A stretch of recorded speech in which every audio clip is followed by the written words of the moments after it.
Hey, nói cái nào đây?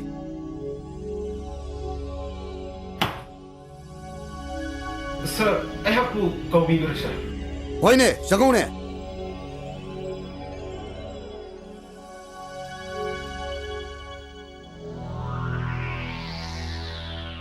Habak suning dapat sing purba. Sharloina put the gentleman, sir. Nangdi, I have to go with you, sir. Aiko. Nang the police department ge SP yaun saksa na ne heduna. Bazar gi yen yon phom de gi yen khai hai ji simbra. Sir, do this from the money, sir. Bazaar the annual bum I am, sir. Makoy mayam sigi maratane, ikon chaksa, di masan nuki ma yahaw he, sir. Today the karimari bata in the prison. Blue. Bazar de yen yoli bu khuding asi. Noi sia sa gi machan nupi, masan nupi ngak tro. Kana sana dori ba. Hayo, kana sana dori ke. Police department de kana no. SP yaun saksa na ne si simbro. If we only have you there, sir. Kana sana dori ba. Ikon police mayam chan and have you a sir. Kana sana doi no. Hayo, kana sana dori ke. Sir, I have to police letter, Nonsense. Sir, I have in the car, sir. Makoy sindo. Amom to ni kok salo. Honey, sir.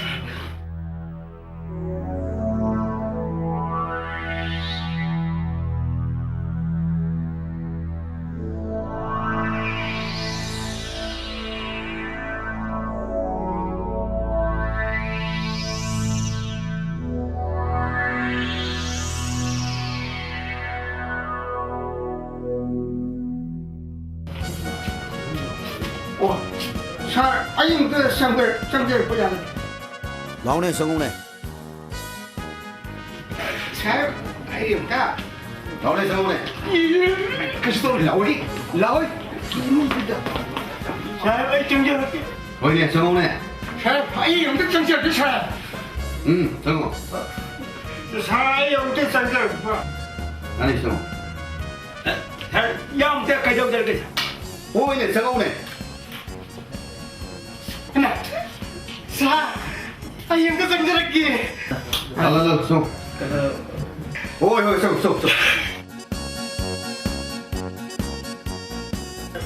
Kamu 사용이나 비시고. 나기 군우 둘을 봐야지. 사용이나 좋아하는 감비 지부. 가동되게 감비를 있노. 나기 올림픽 때 복싱 팀들이 깜짝나 할리 권을 모시고 좋아하는 그 로비들어. 하. 아주 어르가니 올림픽 때 역시 좋아하는 로비 따르게 모두 밥이로네. 올림픽까지 두 가지로네.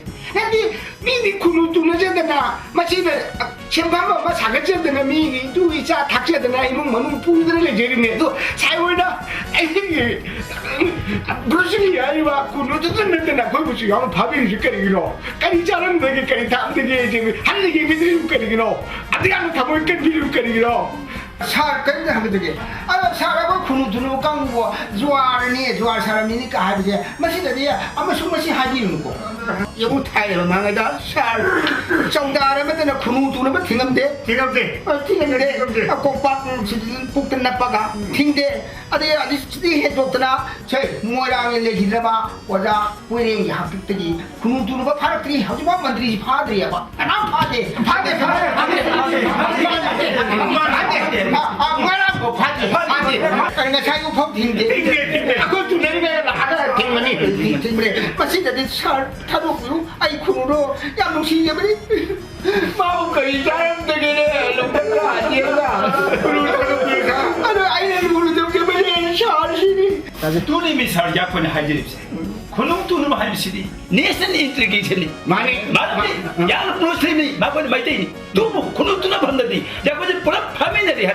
Biri kasi lana dana. Kunung tunum basida. Thawai yawi be ya hoibu. Kari kita mak char kun kunung phatin birino. Jakon kunung mokte thadu biusini alai ka sam thadu biu. 근데 아이 그이고 라이브 오브 에듀케이션 가면 소사이티 오브 에듀케이션 페이지를 강도 또 페이지거리기로 제 제벌먹을 놀러시라 아스트레일리아도 놀러시라 프랑스 놀러시라 나타가 딜리 놀러시라 이들예 I am making a come from a canoe fighting this lot energy trying to continue to what 아시 우리 사 바탕 되게 거기 트레디션 가꾸기 kalchar si 가꾸기 짠나래 군우 두나바 예 가우나바 뭔가 사나마로 아주 포르가 kalchar si부 사 혼자 오신 더워야 되더라 밥이 불비니 줄거리 이러자 야로사 군우 다독bio ว่าเลยเนี่ย 까리기로 사람의 군을 뚫으라고 아주 반대로 감들이면 까리기로 아이고 이제 군을 뚫으라고 이 사이즈 타리거든 아주 대수 났다가 막무 아이기 군을 내리는 코보다 다 기대먹고 이래 아이기 군을 다도 비웃자 아이기 군을 다도 비웃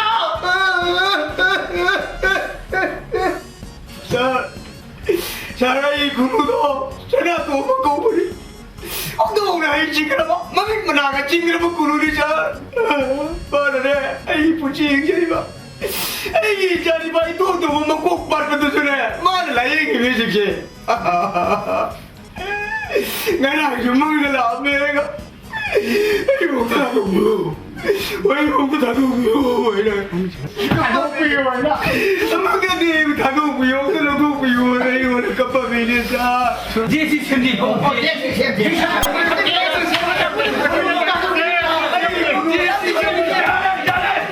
아이 가라니 아이 뭐 매양 그놈도까지 정네 손도 열었어 그놈 마ям도 가리 로카 파는도 꾸이는 레전드디 아시아나 가는 거 토크럽디 게스 짜비야 얘들네 아야는 불랍 로질라가 강가 합친 다음에 시험 잡아 뽕나면 로질이 가리를 하니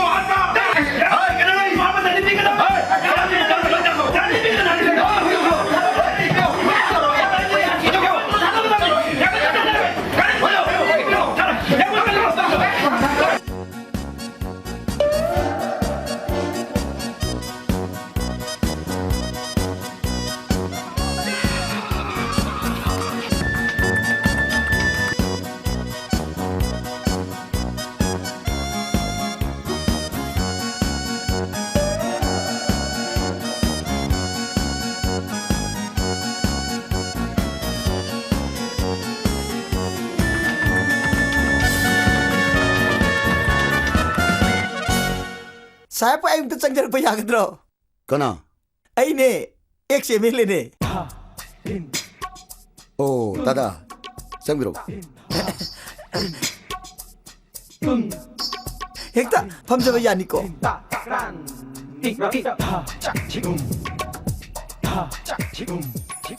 Kari lede. Ay lakchari che.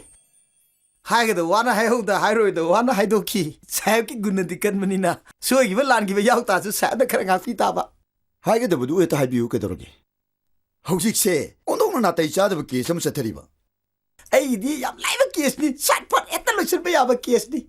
नती तादगिबु करी case लेबगी. Sumda wani kachuli ba case pudi na teda. Ngasi se akoi saya ki team na kunu khara kunu tu na basinga loina na phajin bikre haiba. 오, 아두기 케스도네 에이네 얌 나타 이자드부 케스네 하이저리시. 마판다 쿠누 투눕 싱레호부도 오비럭트로. ठीक न चाहिँ आई केन्द्रै मी गाग्दै नि रे can करिगिनुने ताद Koyna case मसा मसुसिदा सुयाम सोप्सन बिरिप्सो नति फरसु फत्रसु cabinet minister ओइरमि बिनत्रो canoe ने सोप्दै याद सोपै नि बुङा लमदमस द लुसिङ मा शक्ति पाए मी ओइ गाइता दि सोप ताबा हन्जल लजन सोप कादने कोइन लिडर ओर कतोसे हन्दक दि आइजे शक्ति पाए येन खन्जरिए अदुन सोप औजे हौजरैबा आइने सोप ngमजद्रि बाइ बुन्या बोता द सेन्ये बा हाइबो खुसोपसे मसेम तने आइने ngमजद्रि बा अदुबो कुनु तुनरी बै पाइ पन सिंगि क तमक तोइना सोप त याद्रि आइजे हुजिकसे मोइन बोर खोमा आइ कादुरिए अदु मसे कुनु क्याम सोपचर मुगे करिनु के हम सोप्सर मोगेति लेदना कुनु की सोकदबा कुनु लोथोपकी सोकदबा एमाउंट खुसोप तो पामजबि वानिता याम दि याउदे अकोइ दि कादमिना को या कैसि कत थबजगे करिनु तादन तो विषय नते तादबु सही हम चलिंग्रो कुनु तुन बाइबसे जो सानबनि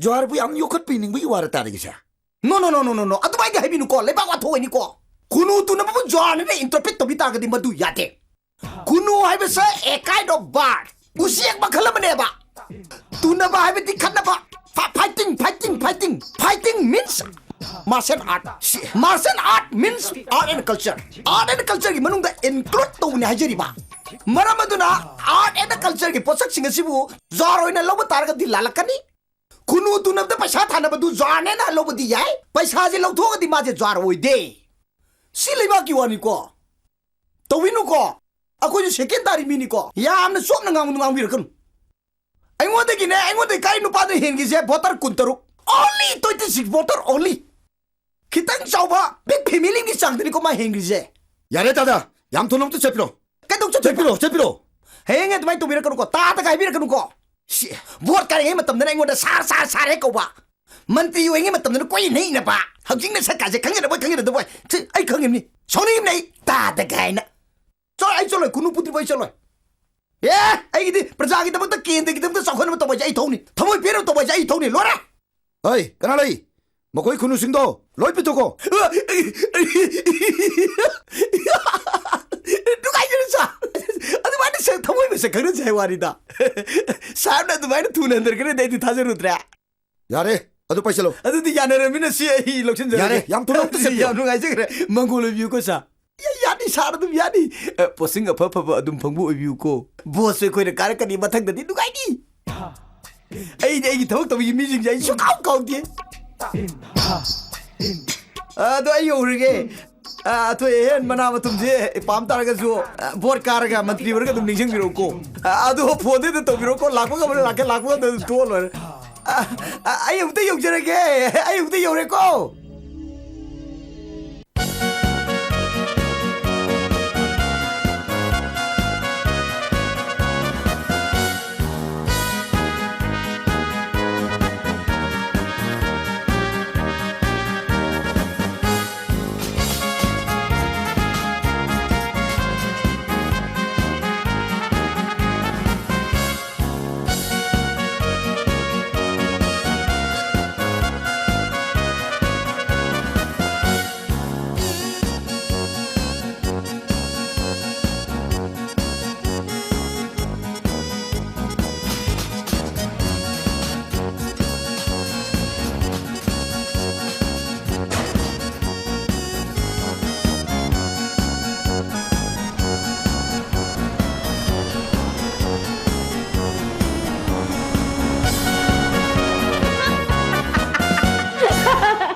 Lari yang pabaiwani ne.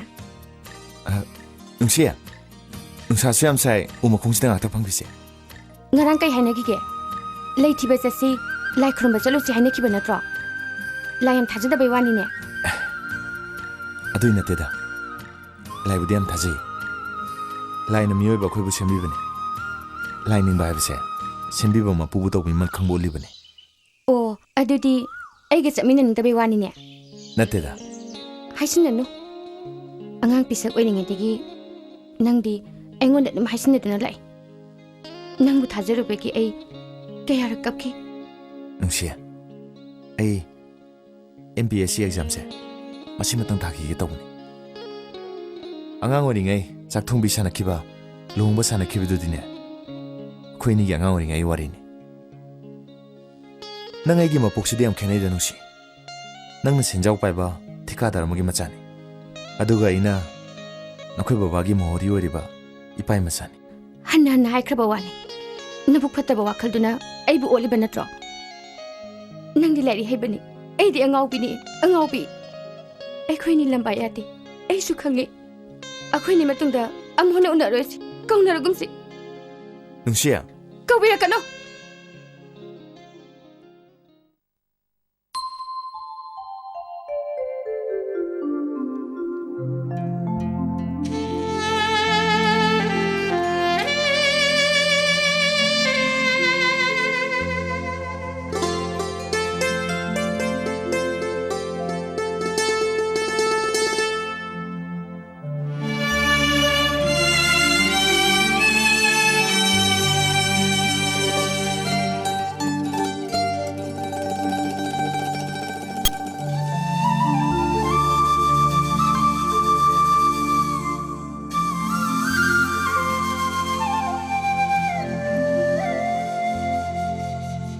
करी थाद लाओगे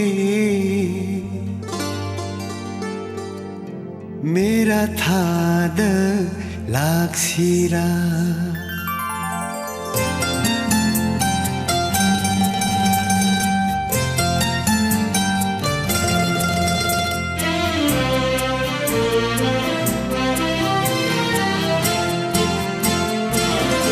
करी थाद लाओगे मेरा थाद लाक्सिरा फाइरेन थाद लाउरा बोरबार तो नाइजरी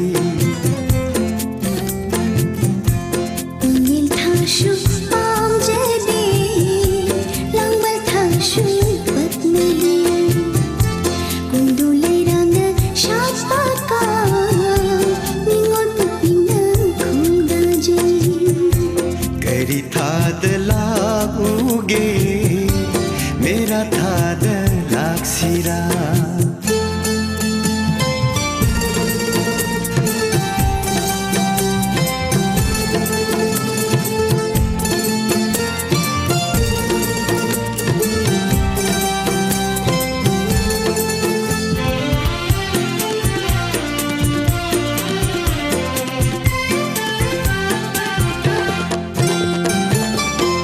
कालिन मैसा लांद्रिङै इङा नोंजु नंद्रिङै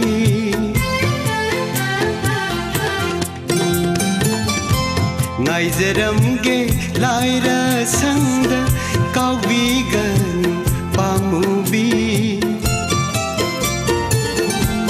nangbu ngaiduna nonggaw biseklagum aigi itauna nongin sekla oirani singna parai thadok lone singna wakhal thadok lone aina lepriye Ingil thashu pam jadi langbal thashu patmadi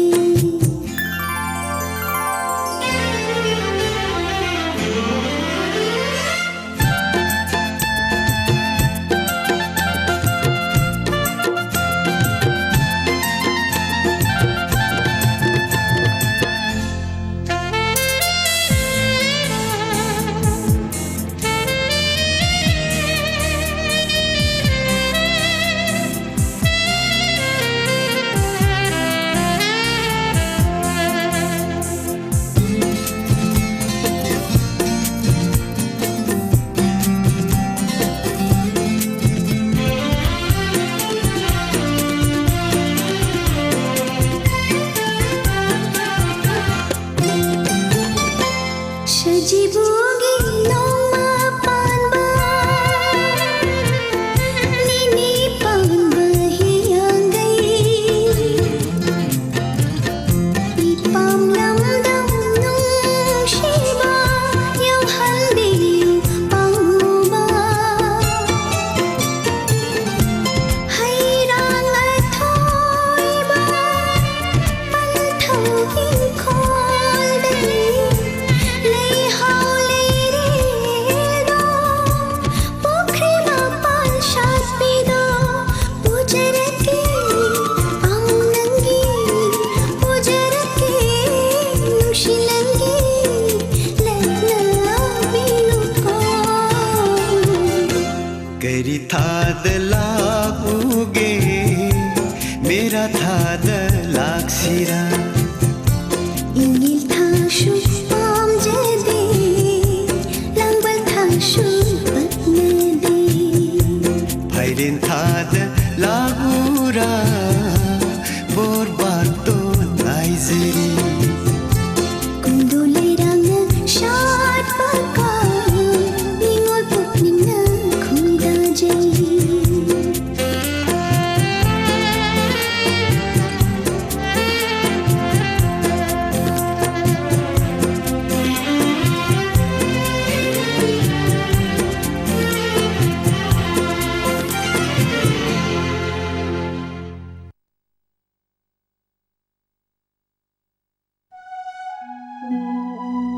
이마. 파리, 난 바바도 그이들어게 이마. 착함다바나. 로. kay to bu yaw jalo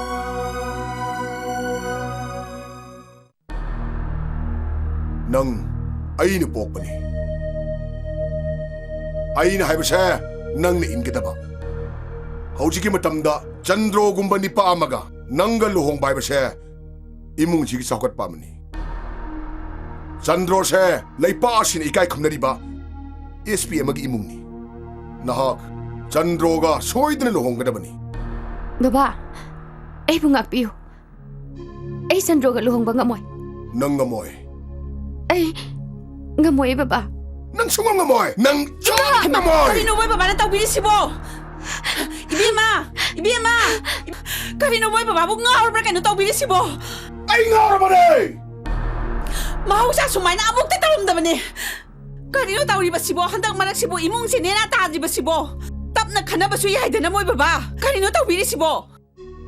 ꯀꯔꯤꯒꯤꯅꯣ ꯑꯩꯅ ꯌꯥꯗꯕ ꯊꯕꯛ ꯃꯌꯥꯝ ꯑꯃ ꯃꯥꯅ ꯇꯧꯔꯤꯕꯁꯤꯕꯣ ꯑꯩꯅ ꯆꯪꯒꯅꯨ ꯍꯥꯏꯕ ꯂꯩꯕꯥꯛꯒꯤ ꯏꯃꯨꯡꯗ ꯃꯥꯅ ꯍꯟꯖꯟ ꯍꯟꯖꯟ ꯆꯪꯉꯤ ꯄꯥꯔꯤꯁꯦ ꯀꯌꯥꯝ ꯀꯨꯏꯅ ꯍꯤꯡꯕꯒꯦ ꯍꯥꯏꯕꯗꯣ ꯅꯈꯣꯏ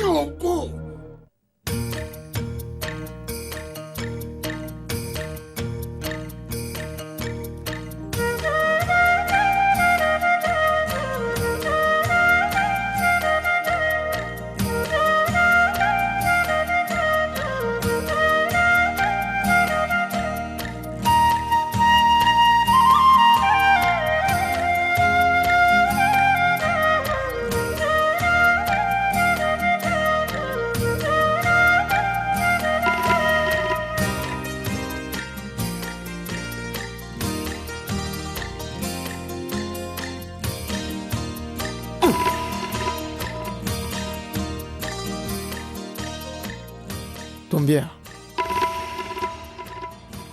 ꯅꯨꯄꯤꯅ ꯎꯈꯨꯜ ꯇꯧꯕꯁꯦ ꯌꯦꯡꯕ ꯌꯥꯝ ꯅꯨꯡꯉꯥꯏꯇꯦ ꯇꯅꯧ ꯇꯅꯧꯕꯤ ꯈꯨꯕꯥꯛꯁꯤꯗ ꯃꯊꯥꯒ ꯍꯩꯔꯗꯅ ꯊꯕꯛ ꯌꯥꯝ ꯁꯨꯔꯕ ꯃꯤꯗꯧꯅ ꯍꯌꯦꯡ ꯃꯧ ꯑꯣꯏꯔꯀꯥꯟꯗ ꯆꯥꯒ ꯄꯨꯊꯣꯔꯛꯄꯗ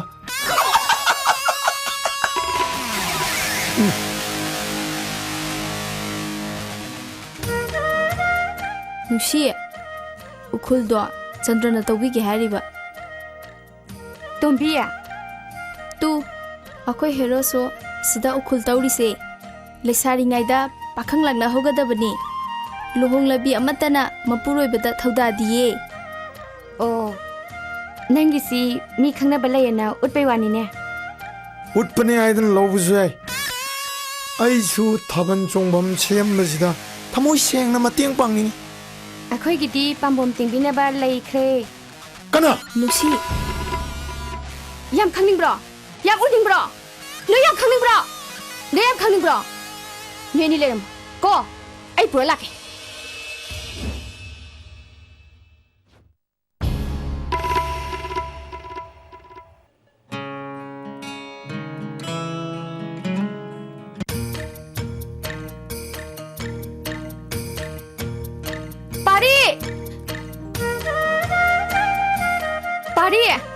Pari!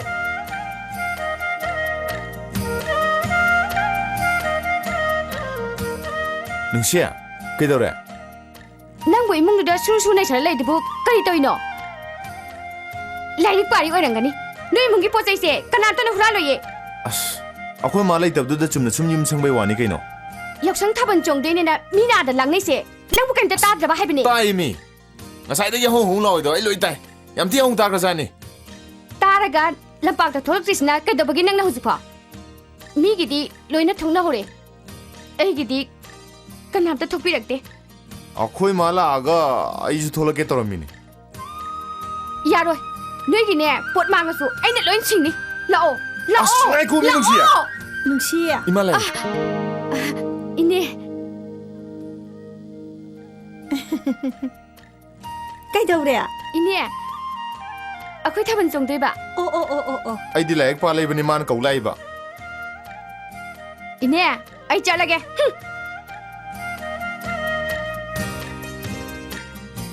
Hey. ꯊꯥꯕꯜ ꯆꯣꯡꯗꯣꯔꯤꯁꯦ ꯅꯪꯁꯨ ꯈꯔ ꯍꯦꯛ ꯁꯤꯟꯕ ꯂꯥꯡꯕ ꯌꯥꯎꯕꯤꯔꯨꯆꯣꯗꯅ ꯃꯕꯨꯡ ꯃꯧꯄ꯭ꯋꯥ ꯅꯣꯏ ꯂꯩꯖꯕꯩꯅꯤ ꯃꯣꯏꯅ ꯆꯣꯡꯗꯣꯔꯤꯁꯦ ꯑꯗꯨꯗꯤ ꯑꯩ ꯌꯥꯎꯔꯨꯒꯦ ꯏꯃꯥ ꯌꯥꯎꯔꯨꯆꯣ ꯌꯥꯎꯔꯨꯆꯣ ꯁꯦ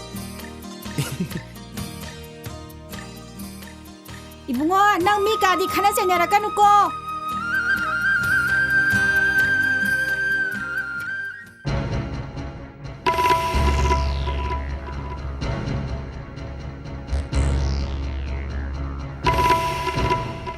다파리 디네 다파리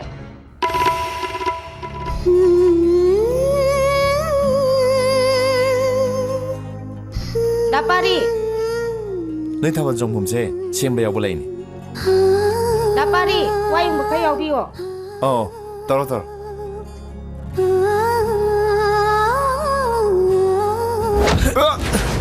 해마 파리 소리를 말해 뭐라고 해야 돼 미 우시다바세 야 팠다바네 까나봐 까나다 우시들봐 돔비야 ngasi tabal chongse haiba natra tabal chongse hairabadi jaga se sem chase tabal chongkham se akala thoksingi tinafam nate Chandra kari nang tawsibo ai nungsigi mamangda yam ikai nangi na tawsidi nungsina sugya ya do mande 야들수 파르롱니 마이다 못 떠났어 아이는 것이 타번지다 세나 삼다 되자 마강지 깨기노 madu madi tasengna khangdribani aina haidribani 넌나 하이도 넌디 아이는 칼리프노 혹시 강문하죠 Asandra nupi singna nupa nungsiba haibase nupa na khoi gi nawng no togi makhayam poli nupa gi arang arakna nupi gi thamoi bu joi tongam dabane masinang khango 아랑나라 김마포 ing원다 눅시드라디 마피아니 수나 시했다바 라이르 주다나바 망원다 눅시레 신이네 Asandra 아잉원다 예뻐라 디마 하토파타레마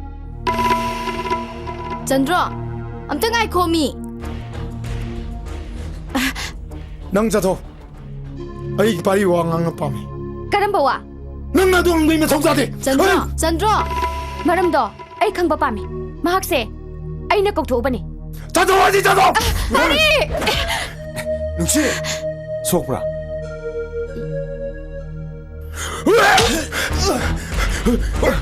파리 젠드로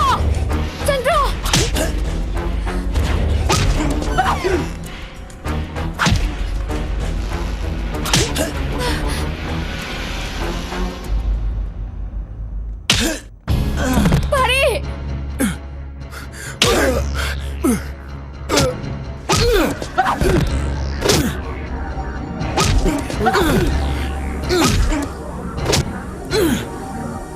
파리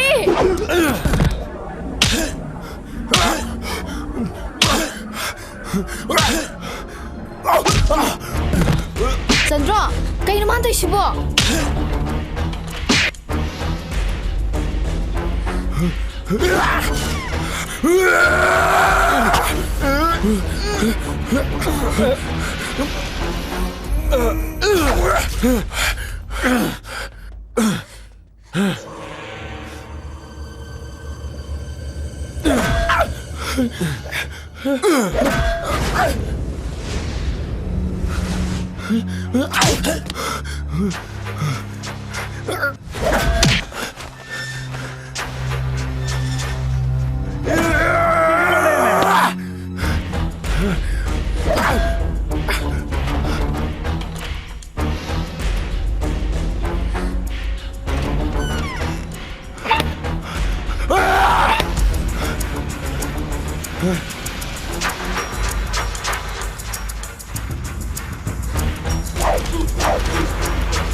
아유 이마 아유 나의 로이드리보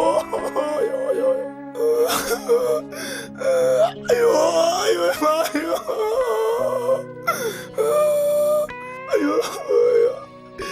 아유 너희 쳤드리바 파리 다 녹드리바 ꯈꯨꯟꯒꯤ meeting ꯇꯧꯅꯕ ꯀꯟꯅ ꯊꯧꯔꯥꯡ ꯇꯧꯔꯤ 너희 정쇼 파리 다 녹고 아유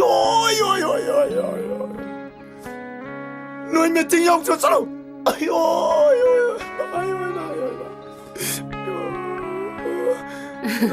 ꯀꯩꯗꯧꯔꯕ ꯃꯤꯒ ꯈꯠꯅꯔꯨꯔꯕꯗꯤ ꯈꯔ ꯅꯥꯕ ꯇꯥꯕ ꯗꯣꯛꯇꯔ ꯃꯥꯁꯦ ꯑꯩꯈꯣꯏ ꯈꯨꯟꯗꯗꯤ ꯒꯨꯟꯗꯥꯅꯦ ꯅꯍꯥꯟꯃꯈꯩꯗꯤ ꯃꯥꯅ ꯂꯨꯝꯃꯒ ꯐꯨꯕꯅꯦ ꯍꯟꯗꯛꯇꯤ ꯃꯤꯅ ꯐꯨꯈ꯭ꯔꯦ ꯅꯣꯏꯒꯤ ꯒꯨꯟꯗꯥꯁꯤꯗꯤ ꯌꯥꯝꯅ ꯀꯞꯀꯜꯂꯤꯅ ꯗꯣꯛꯇꯔ ꯄꯦꯁꯦꯟ ꯑꯅꯧꯕ ꯑꯃ ꯂꯥꯛꯍꯧꯔꯦ ꯍꯣꯏ ꯑꯩ ꯂꯥꯛꯑꯒꯦ ꯅꯪ ꯍꯥꯟꯅ ꯆꯠꯂꯝꯃꯣ ꯃꯊꯪ ꯂꯥꯛꯄꯗꯗꯤ ꯀꯞꯄꯝꯃꯅꯨꯀꯣ ꯐꯔꯅꯤꯗ ꯄꯥꯏꯔꯛꯀꯅꯨꯅꯦ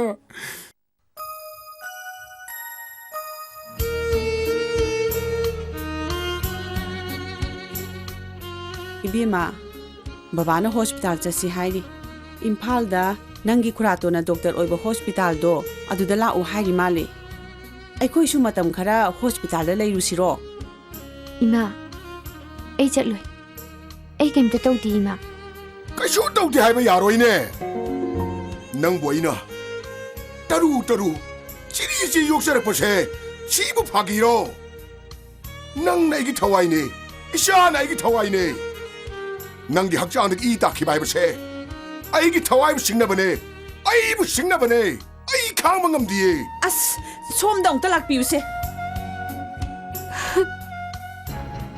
ꯐꯨꯔꯤꯠꯁꯦ ꯑꯃꯨꯛꯇ ꯂꯧꯊꯣꯛꯈꯤꯁꯤꯁꯦ ꯄꯉꯥꯡꯁꯨ ꯉꯥꯡꯕꯤꯅꯨꯗ ꯑꯉꯥꯡꯁꯦ ꯃꯊ꯭ꯋꯥꯏ ꯌꯥꯝ ꯅꯨꯡꯉꯥꯏꯇ꯭ꯔꯕꯅꯤ ꯃꯁꯤ ꯄꯨꯝꯅꯃꯛꯁꯦ ꯃꯥꯒꯤ ꯄꯥꯔꯤꯕ ꯃꯄꯥ ꯂꯝꯁꯤꯁꯤꯕꯩ ꯃꯆꯥꯗꯣ ꯃꯥꯅ ꯊꯣꯟꯕꯅꯦ ꯔꯥꯕꯩꯒꯤ ꯃꯆꯥ ꯆꯟꯗ꯭ꯔꯣꯗꯣ ꯌꯥꯝꯅ ꯁꯥꯊꯤꯅ ꯁꯣꯏꯅꯦ ꯃꯍꯥꯛ ꯊꯛꯇꯅꯦ ꯂꯩꯀꯥꯏꯁꯦ ꯋꯥꯊꯣꯛ ꯑꯣꯏꯗꯣꯔꯤꯕꯅꯤ 마부 마카이 방을 랑나르부터 뿌나막세 파도리비니 에이 나사 마판 통으로 나사 세노 아이리까이 고무기게 미팅 떨어가네 마마암 자세 레까이 다 돌아오는 게 강근이드나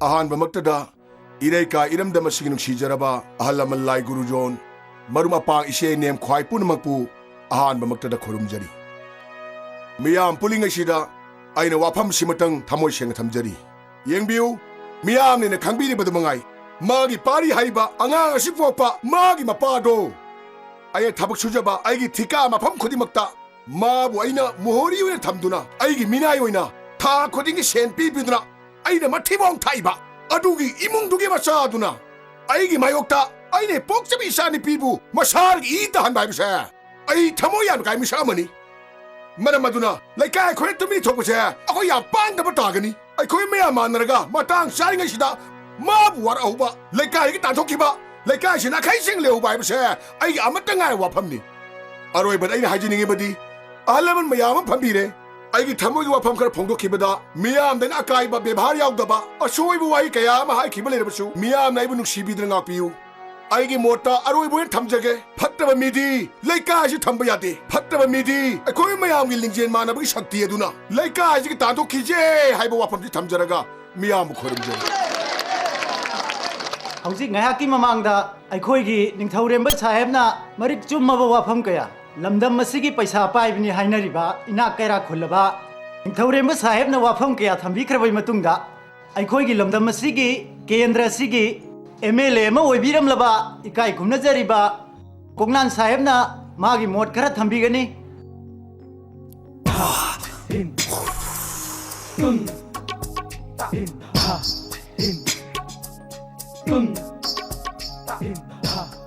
ꯃꯌꯥꯝ ꯄꯨꯝꯅꯃꯛ ꯈꯨꯜ ꯑꯁꯤꯒꯤ ꯏꯆꯦ ꯏꯆꯜ ꯑꯍꯜ ꯂꯃꯟ ꯂꯥꯏ ꯒꯨꯔꯨꯁꯤꯡ ꯂꯝꯗꯝ ꯑꯁꯤꯒꯤ ꯄꯥꯈꯣꯜꯂꯣꯏ ꯑꯃ ꯑꯣꯏꯅ ꯑꯩꯕꯨ ꯑꯦꯛꯁ MLA ꯑꯃ ꯑꯣꯏꯅ ꯈꯟꯕꯗꯣ ꯈꯟꯕꯤꯔꯅꯨ ꯑꯦꯛꯁ MLA ꯅꯦ ꯂꯧꯗꯦ ꯑꯩ ꯁꯦꯀꯦꯟ MLA ꯅꯦ ꯂꯧꯏ ꯃꯔꯝꯗꯤ ꯄꯥꯁ ꯇꯥꯈꯤꯕ ꯑꯩꯉꯣꯟꯗꯒꯤ ꯀꯥꯈꯤꯕ ꯅꯨꯄꯥꯗꯣ ꯃꯥꯅ ꯑꯩꯉꯣꯟꯗꯒꯤ ꯍꯦꯜꯂꯤꯁꯦ ꯁꯣꯝꯗꯒꯤ ꯚꯣꯇꯔ 23 only 26 ꯚꯣꯇꯔ ꯏꯃꯨꯡ ꯑꯃꯈꯛꯀꯤ ꯋꯥꯅꯤ ꯈꯔ ꯆꯥꯎꯕ ꯑꯗꯨꯅ ꯑꯩꯍꯥꯛ ꯍꯧꯖꯤꯛꯁꯦ ꯁꯦꯀꯦꯟ MLA ꯅꯦ ꯂꯧꯕꯤꯌꯨ ꯑꯩꯅ ꯉꯥꯡꯕꯁꯦ ꯃꯌꯥꯝ ꯑꯃꯨꯛꯇꯪ ꯇꯥꯕꯤꯌꯨ ꯃꯔꯝꯗꯤ ꯑꯩꯁꯨ ꯃꯇꯝ ꯁꯥꯡꯅ ꯃꯤꯌꯥꯝꯒꯤ ꯁꯦꯕꯥ ꯇꯧꯗꯨꯅ ꯃꯟꯇ꯭ꯔꯤ ꯑꯣꯏꯗꯨꯅ MLA ꯑꯣꯏꯗꯨꯅ ꯂꯩꯖꯔꯝꯃꯕꯅꯤ ꯑꯗꯨꯅ ꯍꯧꯖꯤꯛꯁꯦ ꯃꯤꯑꯣꯏꯕꯒꯤ ꯃꯤꯅꯨꯡꯁꯤ ꯍꯥꯏꯕꯗꯨ ꯌꯦꯡꯅꯔꯒ ꯍꯟꯗꯛꯀꯤ ꯊꯥꯕꯜ ꯆꯣꯡꯐꯝꯗ ꯊꯣꯛꯈꯤꯕ ꯗꯣꯁꯥꯁꯦ ꯑꯩꯈꯣꯏ ꯗꯣꯁꯥꯅꯦꯅ ꯂꯧꯔꯒ ꯃꯩꯆꯦꯟꯅꯔꯤꯕ ꯏꯃꯣ ꯆꯟꯗ꯭ꯔꯣ ꯑꯃꯗꯤ 이부고 파리 아코이 이비에마 레박레기 이샤누파 마세 매암나 콘지드기 탄토시 마 팟테 마나 팟테 하이리버시 아이야이 아두먹티 오이라가 산드로 하리바 안강시나 마이나 하이리버시 ngak도 주미 하비두수 아두수 란가니 아니마 카르가 숨나바 마이케 레나람가니 카르가니 저 아둠 란나람가니 마라마두나 makoy nibu leipak miyam mamang da putoy haraga ahalaman miyam sing na wayan bire haraga aina pamjabadi santai naraga marum mapa moy na kuchong na le haraga moy khurum na le haraga handa ki matang je tenjil laji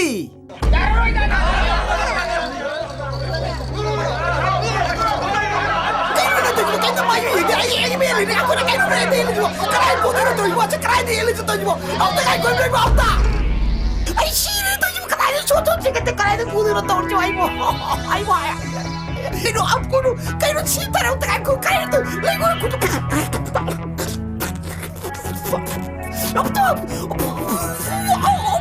ay torcho kayo to yo ay ko ay bo kayo no pudo ay bo ay ko in garo rai to yo kayo ay torcho bo ay bo miti wa ka ko ba torcho ay torcho Kalay naman sa'yo nagkatulog na yung katulog. Kayo, pulay, ko! Kayo na na ako na siya tatatan mo. Napaka mo ni ko, nakundi ko. Hoy, karigin na nga, pari mamsagwangang ide. Ha? Mamama sa atin siyan kiyam sarwe, ha? Siyan sabay wadi hari karo ko. Mapok sa siyan sa atin na lain ni ko. Ay, siyan sa atin ni pari ko. Nang nabot ka nga di, kun nile pawarip to. Yakada ba? Kangida na. Mamama sa atin mo na kakadra, ha? Iwo, noy hurame amner thadra kado chopudira ay kunu tuna me ago para to me chagra ge buat ka mapok si buat ka to sa tum yare nok puno ringi ne pasi hanjang manayang kau na se ay ji buat ka re kanu no koi no pari mamam sa kan mai wa kan ay hat ke to na trao noy ay gi rai bel ge khune na trao halu ya adu ay sigar matun de dia ba isa no pa ne le pasukane no pi le pasukane isa ay sudi la to kar dena ay hui poke dok to adu le pasukane ay halo ay hato ay ne ay chipeti bota se kiti dra kage ay halo kage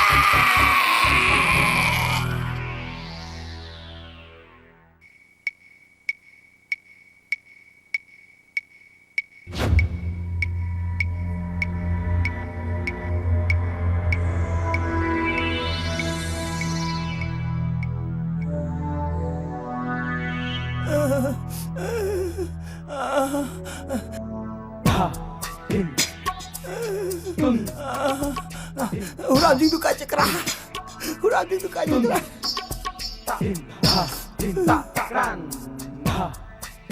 Imalai bang dung simi. Naram tap cintu kare ta ko. Nangili bang se leader woi de kalum de loire ta ko. Achuk mai mama ta karam liya gam dia to. Hurang cira kera mare dia.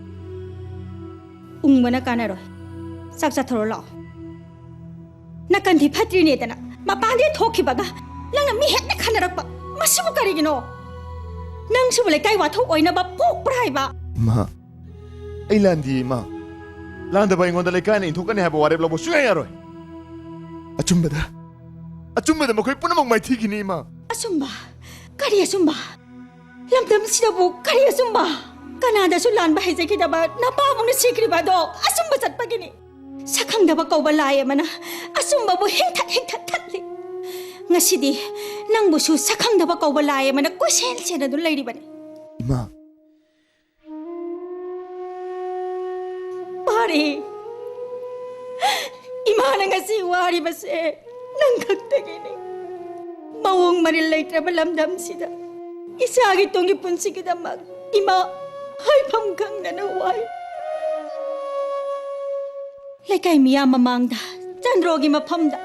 Nang nalale hay sa halaga, walo sila si hay doon na warip na krini ibungo. Ay hayro ima.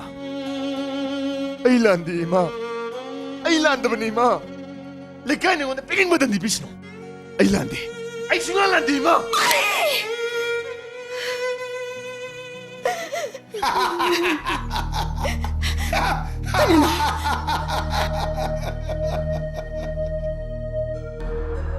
Taudodu masum shira mi harke toramba masum shiro nangini sari fasi mangagam kaline hey nangini parsho na sari fasi gilisen mana bama saline madudani nangna mabu shini phangibdo sia aigi khada minai wa thabak suramba siri si hingba mara achuma ngam yabro aine yarab thok taba maha sibi khulon taba atei te hey aduguna simati khangelu angang oringegi sathongbi thikabi sadari ngai nasari pasi ga isari pig loina bado madu yaroi isari pig masari ita ki babsi madu ki mai nama sare phangdamni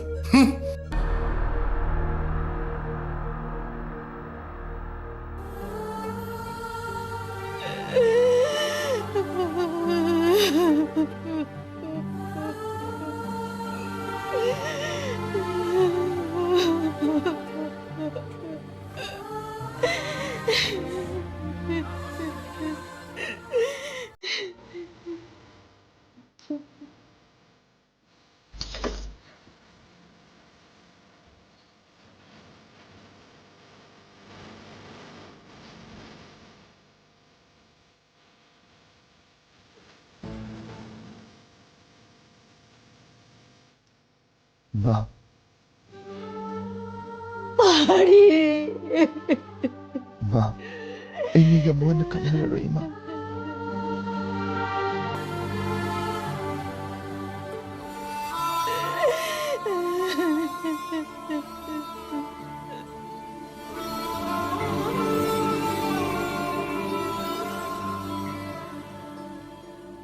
Yari Tombi. Ai nangonda kaisu saude. Aina kaplibadi aigi laibaki khongsan asigini nang khangra pari se ekhoida da leire ekhoida zawrakpani school gi phi phawda babana aigi maga punna thibire adubu akhoi babana laikhidaba matung sida akhoi babagi mohong matau thoina hongkre masina ne aibu he ne kaphaliba nangi fire ai sab sana khangin nungsi ngasi dagi ai nangi na teng pang lagi tumbi ma ki pau enta tatra nang pari pau mata tamo ai ma ki pau yam na taninge pari do mapa ga tinaram pe imphal da mui ne na ma bu imphal da thinbi kre ha imphal da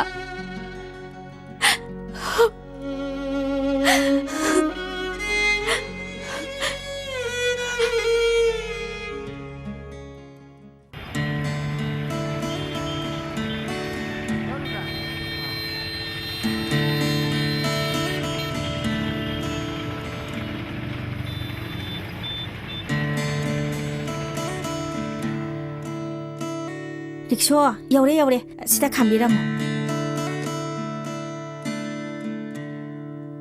Kaya launi bungo. Tese, yare ko.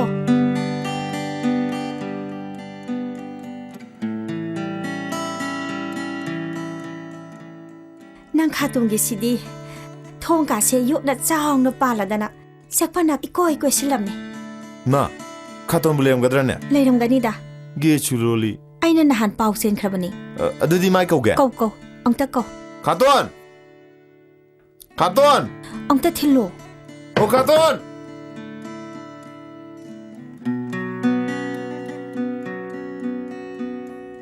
o ite mo yogi re dana yaure ibungo ngasai dei ngai jera mabani khaton ise imung da changase hoi lao ibungo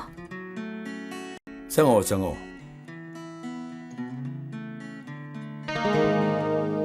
Ihe, wari tawri ngai da saga loina kaukre. ꯅꯪ ꯆꯥ ꯑꯃꯨꯛꯇ ꯁꯦꯝꯃꯨ ꯆꯣꯗꯅ 이제 아이 자 제목이겠고 ꯍꯣꯏ ꯍꯣꯏ ꯉꯥꯎꯁꯤꯟꯅꯅꯨꯀꯣ 테이마 만도ꯝ 자시나 아묵도이바 하라오기바시나 아이죠 하라위 또 아시마주 한우분은 올락바 강니 아코이 바지만 수루수 나이든 레누니 아두다 나마나 살올리 세용도 야울죠 아코이 와리 영도 사게야바 ꯂꯩꯖꯁꯅꯨ ꯀꯩꯗꯧꯔꯒꯦ ꯂꯥꯛꯑꯣ ꯂꯥꯛꯑꯣ ꯃꯥꯕꯨꯀꯤ ꯅꯥꯛꯇ ꯐꯝꯁꯤ ꯂꯥꯛꯑꯣ 와리 ꯉꯥꯛꯇ ꯁꯥꯒꯦ ꯇꯧꯕꯁꯤꯗꯕ 이사기 밍두부 까리야바 말렘 토이바 말렘 토이바 이사기 밍시디야 아이디 말렘 punamak 토이도네 아파보 오이도네 이사디 파우도이니 다서버시 나시다기디네 노들 레라도이니 예 아주디 능 아이기 라이릭 타기바 하이기드라 까야하던가 이노니세 이사디 진도 레이토가 언통나 시행크레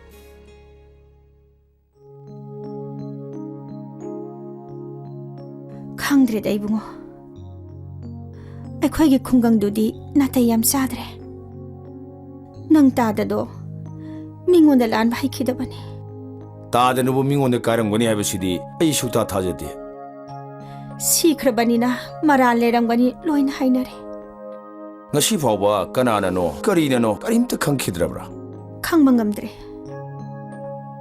ꯏꯆꯥꯒꯤ ꯃꯔꯥꯏꯕꯛꯁꯤꯁꯨ ꯌꯥꯝ ꯆꯤꯡꯅꯩ ꯈꯨꯡꯒꯪꯒꯤ ꯄꯨꯟꯁꯤꯅ ꯏꯆꯥꯕꯨ ꯆꯦꯠꯅ ꯀꯣꯟꯖꯕ ꯉꯝꯗ꯭ꯔꯦ ꯅꯪꯒꯤ ꯅꯅꯥꯛꯇ ꯊꯝꯃꯒ ꯃꯥꯒꯤ ꯄꯔꯤꯈꯥꯁꯤꯗꯪ ꯊꯥꯍꯟꯅꯤꯡꯕꯅꯤ 테이마 ꯑꯩꯗꯤ ꯀꯨꯏꯔꯦꯅ ꯍꯥꯏꯖꯕ ꯑꯩꯒꯤ ꯌꯨꯝꯗꯤ ꯃꯥꯒꯤꯅꯤ 이때이마기슈니 아이가 따대가 띠나락버디 얌 농시나 띠나락크라바자니 따대기 레먼세 얌 똘리 юм시 따드나 사비람버니 이샤나 MPSC परीक्षा थागनी हाइबसे आइदी याम हराउख्रबजानी माक सोइदना अफबा ओबिसारामा ओइगनी आइना मागिदमक्ता सेम सारिबा कासे अमुक्ति येंबिउनी तेमा होय बुंगो तेमा लेंबिरो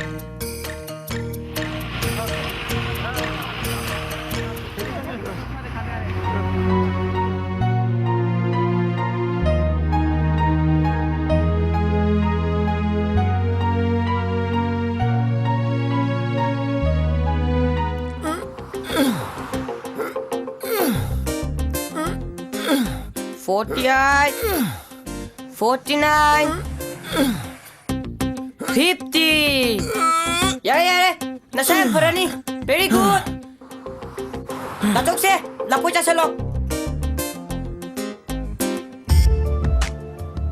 다쪽 낭나 police 오야데 코지 텔레폰데 켈레지 켈러레과 그래도 기엔도이노 경kel로 다쪽 아주 난 police 좀 오유과 오이도이니니 아도 낭데 행자로 kay 오이도이바 다쪽 우닝 무디암리 아도 kay 오이게 하는 하이로바 아한부터네 독터 뭐 오래되나 아니 수부터 아이스 오피서라 뭐 오래되나 옴수부터네 मंत्री 뭐 오게 또 원이다 아이나 मंत्री 오래디 레바가시다 하나 수레밤 때 레비아로이 미게 몽에 디만 똑선 베야로이 다소 만브라 말레자 말레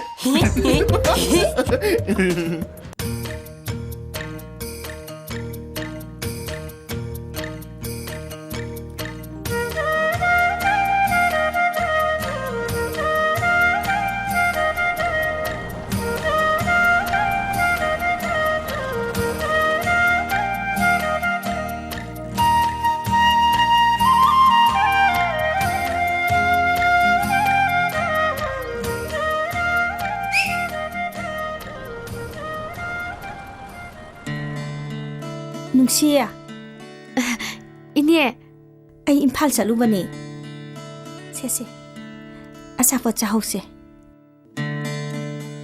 ꯄꯥꯔꯤꯗꯣ ꯏꯝꯐꯥꯜꯗ ꯃꯇꯝ ꯈꯔ ꯂꯩꯔꯅꯤ ꯃꯄꯥꯒ ꯇꯤꯟꯅꯔꯝꯕ ꯑꯃꯒꯤ ꯌꯨꯝꯗ ꯂꯩꯕꯅꯤ ꯈꯪꯗ꯭ꯔꯦꯗ ꯏꯕꯦꯝꯃ ꯂꯥꯏꯔꯕ ꯇꯨꯁꯣꯟꯕ ꯑꯩꯈꯣꯏꯗꯤ ꯈꯨꯡꯒꯪꯗ ꯂꯩꯕꯁꯦ ꯌꯥꯝ ꯀꯤꯖꯔꯦ ꯑꯩ ꯑꯃꯨꯛ ꯆꯪꯉꯨꯈꯤꯒꯦꯀꯣ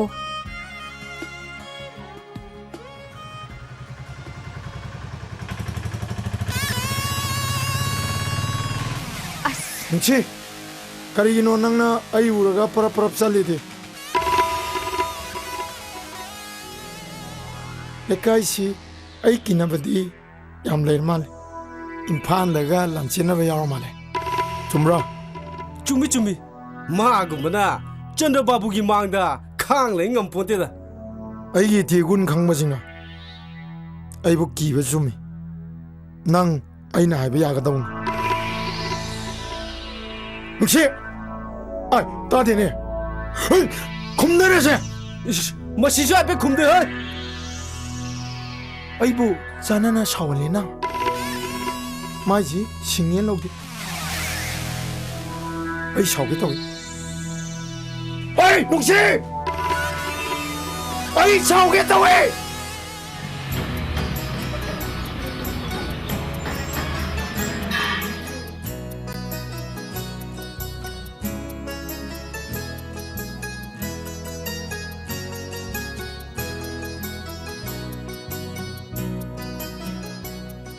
Hey, noi gari sing te sam to wei. Hey, miam toy. Miam toy. Hey, noi bu kanam to ta dra barna. Kai dau rage ipa pakhali du bo. Laune. Kari noi ipa pakhali si bo. Pakhat pana ti ni. Harau ri bani ne. Angang hindi. Angang singbudi matak ta loi sanari.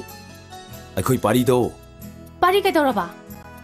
Magi MPSC ki parikha yaw khiba do. Hai du ene. Achen bro. Ma yaw ri. Chumme ko. Pari. O pari. Inomza. Lao ni nang bo. Kai turage. Kari lei rage. Sarage. Kaya ka to. Lao ni nang bo. Nungai ba paom tam bige ne. Kay numi numsa. Hey. Nangi MPSC do. Hai du e. Nang MPSC e phawre ne. Asing mai khali ko. Asing mani. Numsa khali ye. Hello DSP. Sir. Hey, noi na kai no saning bi yansang ama. Yela, ngara, leiro se. Se. Noi ni marak ta mai ta pai wi ai ne. Se yare. Nang ek ta pai ro ne. DSP lokshi luba. Tislo. Hey. Kaya ka to. Nang saling ai dana. Itei ma do sithi igro. Itei ma do. Sila o karo hayo. Ko. Ma su pau ji taradi yam harau jani. Inam jogi. Chalo. Jogi ka to. Akoi pari se. Apho mi hai bado asini ne. Ma gum kaya na. Police officer oirak labadi. Society ase. Awon ba apho ba hai bado porakadori bane. Aidi pari se. Akhoi da sum thamninge bu. Isi du su kokhlaga punna leminarasira. Akhoi gi hospital da doctor leisabi masak phajaba yamna lei ama sembira doini Nangi bhab sina kumang chausilakhi basina imung jidi doctor ngak tangai dori ne akhoi gaji pujari ore kadore ba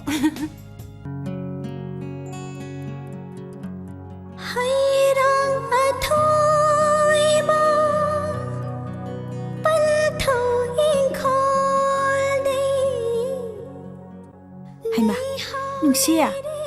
Kay daw rin na dalip na dia. Nang ngarang sula amiya. Angang sin aingon tammi. Nang bukay di hainingge. Lao. Chang o phamusi lao. Ek chalagi ni. Hai, ngai kho ne. Karigino. Nang bukay di hainingge. Hayo ba ine da. Ine. Ekhoi de pan ba haira sing ni. Aina ini na sana ba na porak pa. Hai du budi. Ai khoi da su yam palida. Ine. Aina porak pa si chaning drabo.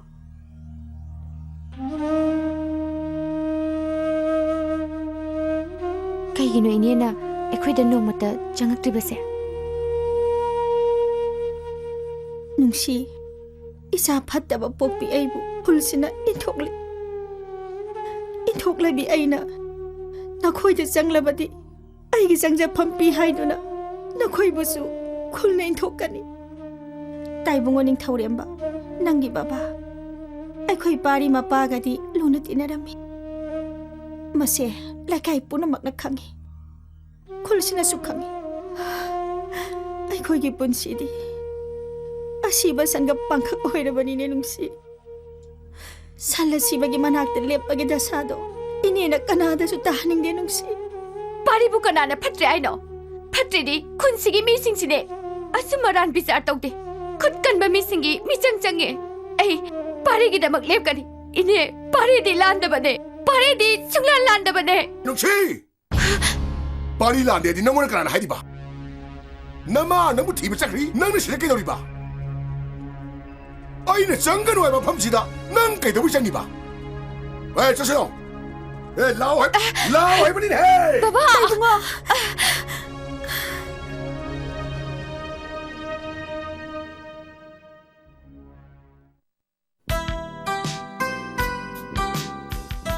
मिले bro यमजबो मिले ब्राबा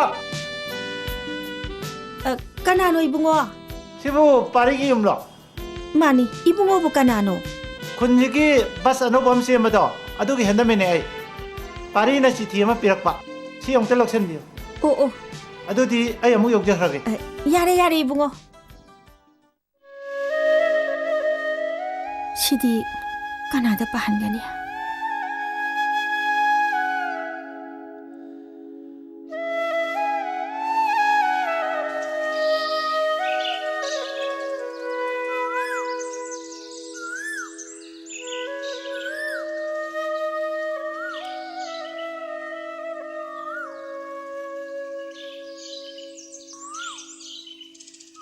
इने हेमा नुंसिया कदाई चलुइनो नंगबो संगोम लौरुबनी इने ओ ओ ओ नंगदी बाबागा इमागाना ngairamanine बाबागा इमागदी Imphal चकी इने हलक्ट्री ओ ओ ओ नंग यम संगबिनाबा कनामते लेरमारुइने चंगो चंगो चंगो होइने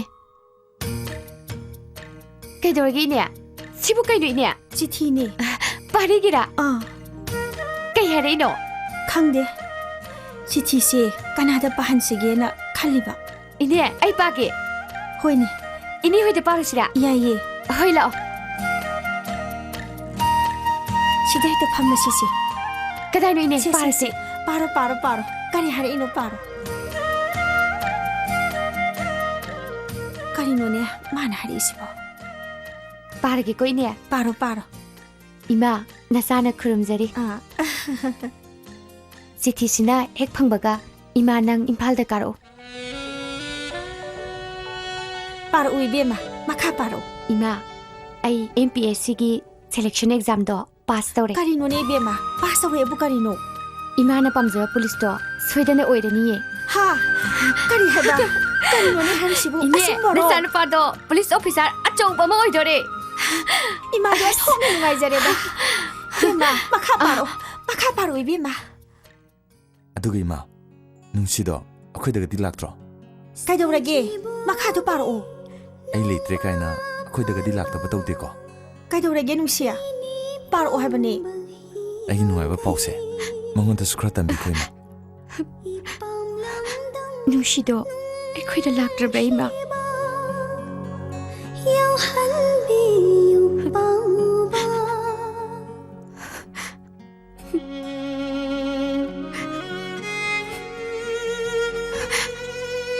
इने ऐ लाइको लाइसिदी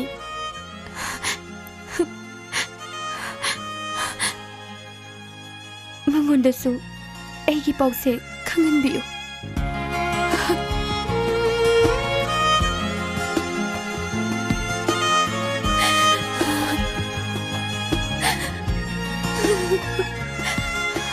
नुंसिया काइदौरगे नंगबो इने ऐ चलगे इने ऐ चले नुंसिया नुंसि तोंबी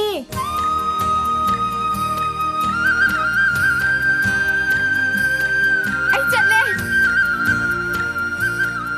करि अंगांगनुनि मसिबो सटख्रेन हे माना पुलिस ओइरबदी ꯑꯩꯈꯣꯏꯅ ꯇꯧꯈꯤꯕ ꯑꯔꯥꯟꯕ ꯊꯕꯛ ꯃꯌꯥꯝꯁꯤꯡꯗꯣ ꯁꯣꯏꯗꯅ ꯈꯪꯉꯛꯀꯅꯤ ꯃꯇꯝꯗ ꯁꯣꯛꯀꯗꯧꯔꯤꯕꯁꯦ ꯑꯩꯗ ꯅꯠꯇꯦ ꯁꯥꯔꯁꯨꯅꯦ ꯌꯥꯔꯒꯗꯤ ꯁꯥꯔ ꯕꯥꯏ ꯑꯦꯅꯤ means 마부 하도 기분이 보이네. Thank you. I like it, sir. Okay. Kanadano? SP dani. Parido DSP wani. Yam pay na dudia. Kunchida police achouba ma leiba haibase yam pay. Kari da phariba. Nangna karim ta bhab tadrib sibu kari gino haibani leima. SPM di aina chatakiba arama thabuk mayam singdu magi mapadlu ukibadagi natro akoina mabu hatokibda sakhangdabana ni haidai nang ngasi undong na pangreda ko sakhangdaba haibase ngak leithokpham mingthona mani ne no madi soidra khangkani ne parina mapa hatpa karano haibase soidra thigalkani I SP मनाक चक्तब यादे आई चलू की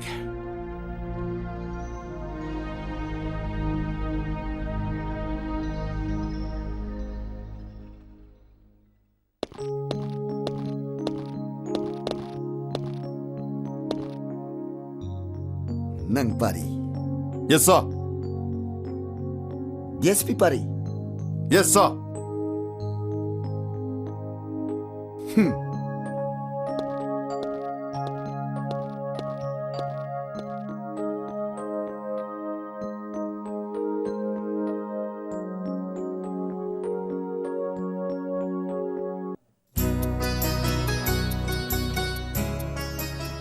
Hey, ay la, hey. Tari bo. Oh, tare, tare. Haima. Sangum om tu shemo. Hoi, hoi, semjara agi.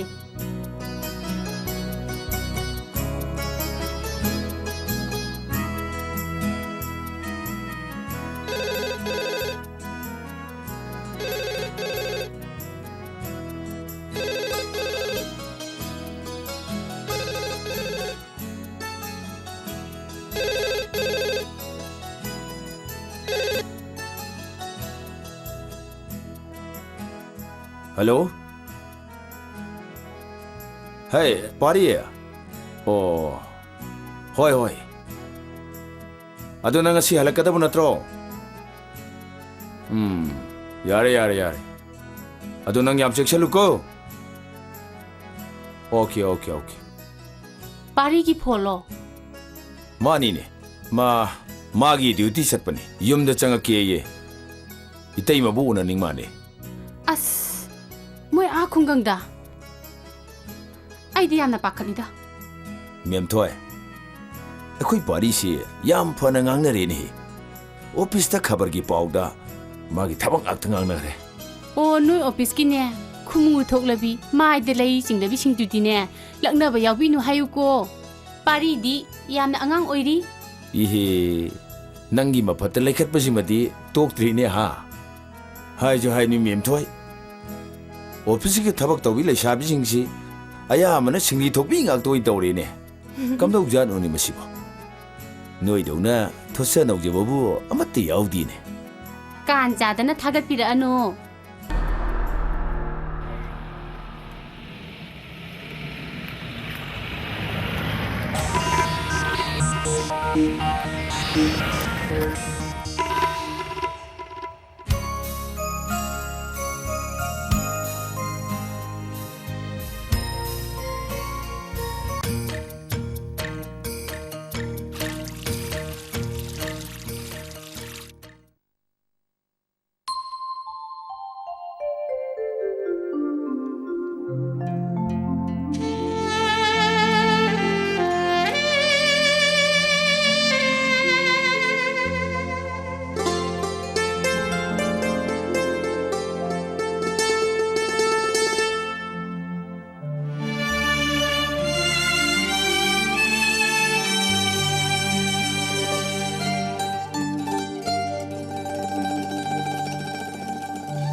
nang pulis oire ko.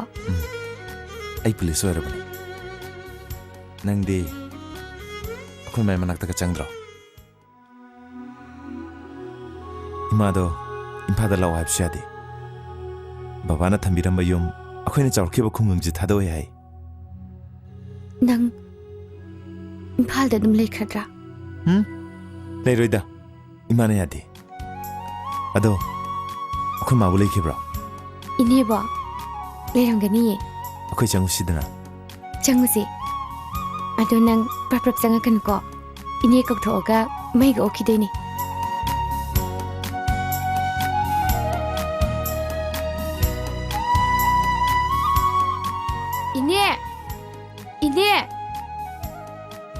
Ine, pari la e. Mai okse, mai putharo ine.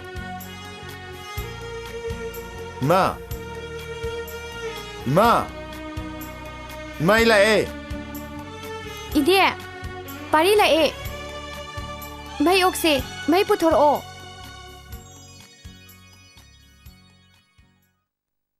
Ine.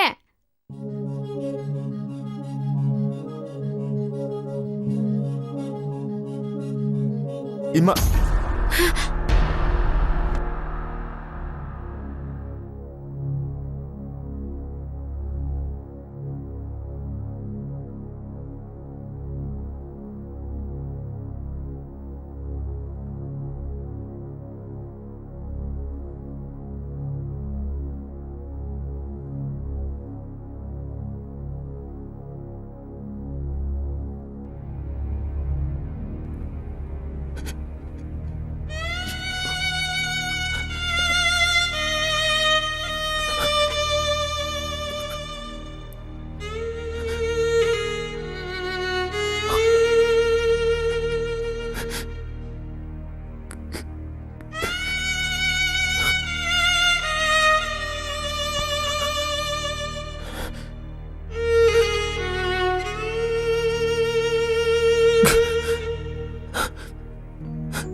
election sida ya khoi ibungo pongnan jibu vote kazi haiba tarabdei ya khoi kappa tokpa ya mani ora kap thagada sasa meeting ma pham yami kappa che khara khak dab ya diye hoine aduna di agoi sina mittagi piya siang basi tarak taraga su aya mamang ta kappa manana ba election pandagi gisli ni khangdi ko adegi bixne khangdi masi khara lehelaga batawba asi tinbiriba kwai khibiki mafamda aina famjagadoriba si atai kaisunate kidider sin hairi ai khogi khungangda tore leite haibagi kaisu nungnang bar tawbiganu tore nama tawgan ahan tore leiribadi thong darka leiba mafam singa to thong soidna saren aduga uji uji se amna punung siba amana ꯑꯩꯈꯣꯏꯒꯤ ꯃꯅꯤꯄꯨꯔꯗ ꯏꯁꯤꯡ ꯇꯥꯡꯕꯒꯤ ꯐꯤꯚꯝ ꯍꯧꯖꯤꯛ ꯑꯩꯈꯣꯏ ꯁꯃꯁ꯭ꯌꯥꯁꯤ ꯊꯦꯡꯅꯔꯦ ꯑꯗꯨꯅ ꯄ꯭ꯔꯤꯊꯤꯕꯤꯒꯤ ꯑꯣꯏꯅ ꯅꯣꯡꯃꯩ ꯀꯥꯞꯅꯕ ꯊꯥꯡꯅ ꯌꯥꯟꯅꯕ ꯍꯥꯠꯅꯕ ꯁꯨꯅꯕꯁꯤꯡ ꯑꯁꯦ ꯃꯁꯤ ꯄꯨꯡꯇꯣꯛ ꯇꯣꯛꯈ꯭ꯔꯒ ꯏꯁꯤꯡꯒꯤ ꯋꯥꯔ ꯏꯁꯤꯡꯒꯤ ꯂꯥꯟ ꯊꯣꯛꯂꯛꯑꯅꯤ ꯍꯥꯏꯔꯤ ꯃꯁꯦ ꯑꯩꯈꯣꯏꯒꯤ ꯃꯅꯤꯄꯨꯔꯗꯗꯤ ꯑꯩꯈꯣꯏꯒꯤ ꯏꯔꯝꯗꯝꯁꯤꯗꯗꯤ ꯏꯁꯤꯡꯒꯤ ꯂꯥꯟ ꯑꯁꯦ ꯊꯣꯛꯇꯅꯕꯗꯃꯛꯇ ꯆꯤꯡ ꯂꯩꯔꯤꯕ ꯆꯤꯡꯁꯤꯡ ꯑꯁꯦ ꯃꯁꯤ ꯎꯟꯒꯤ ꯆꯤꯡ ꯑꯣꯟꯊꯣꯛꯑꯅꯤ ꯑꯩꯈꯣꯏ ꯀꯦꯟꯗꯤꯗꯦꯠ ꯄꯥꯠꯇ ꯏꯁꯤꯡ ꯋꯥꯠꯇꯅꯕ ꯂꯣꯛꯇꯥꯛꯇ ꯏꯁꯤꯡ ꯋꯥꯠꯇꯅꯕ ꯑꯗꯨꯒ ꯂꯣꯛꯇꯥꯛ ꯑꯁꯤꯕꯨ ꯃꯥꯅ समुद्रगी थाकता लोकतासी सेमगत सागननबदमक्ता होनरी नमुन तोरे ब्रह्मपुत्रगी थाकता सेमगत सागननबदमक्ता थौरांग लेरे अदुगा महान वासक्तुना थम्मिबदी अतै करिसु नते इरंगदम मसिदा नुपा लेतब नुपी मपुरोइब काइनब नुपी लेहल्लोय नुपी काइनरब मपुरोइब लेहल्लोय ममाग मचाग काइना हल्लोय मचाग ममाग काइना हल्लोय असीब लेहल्लरोय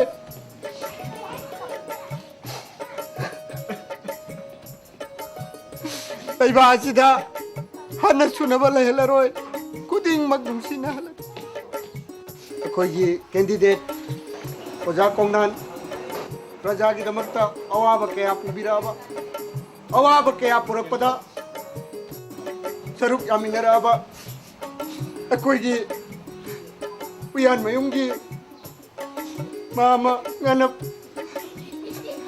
ꯉꯥꯅꯞꯄꯨ ngasi kamera meeting si kamari lene no wa ki tangang bina na to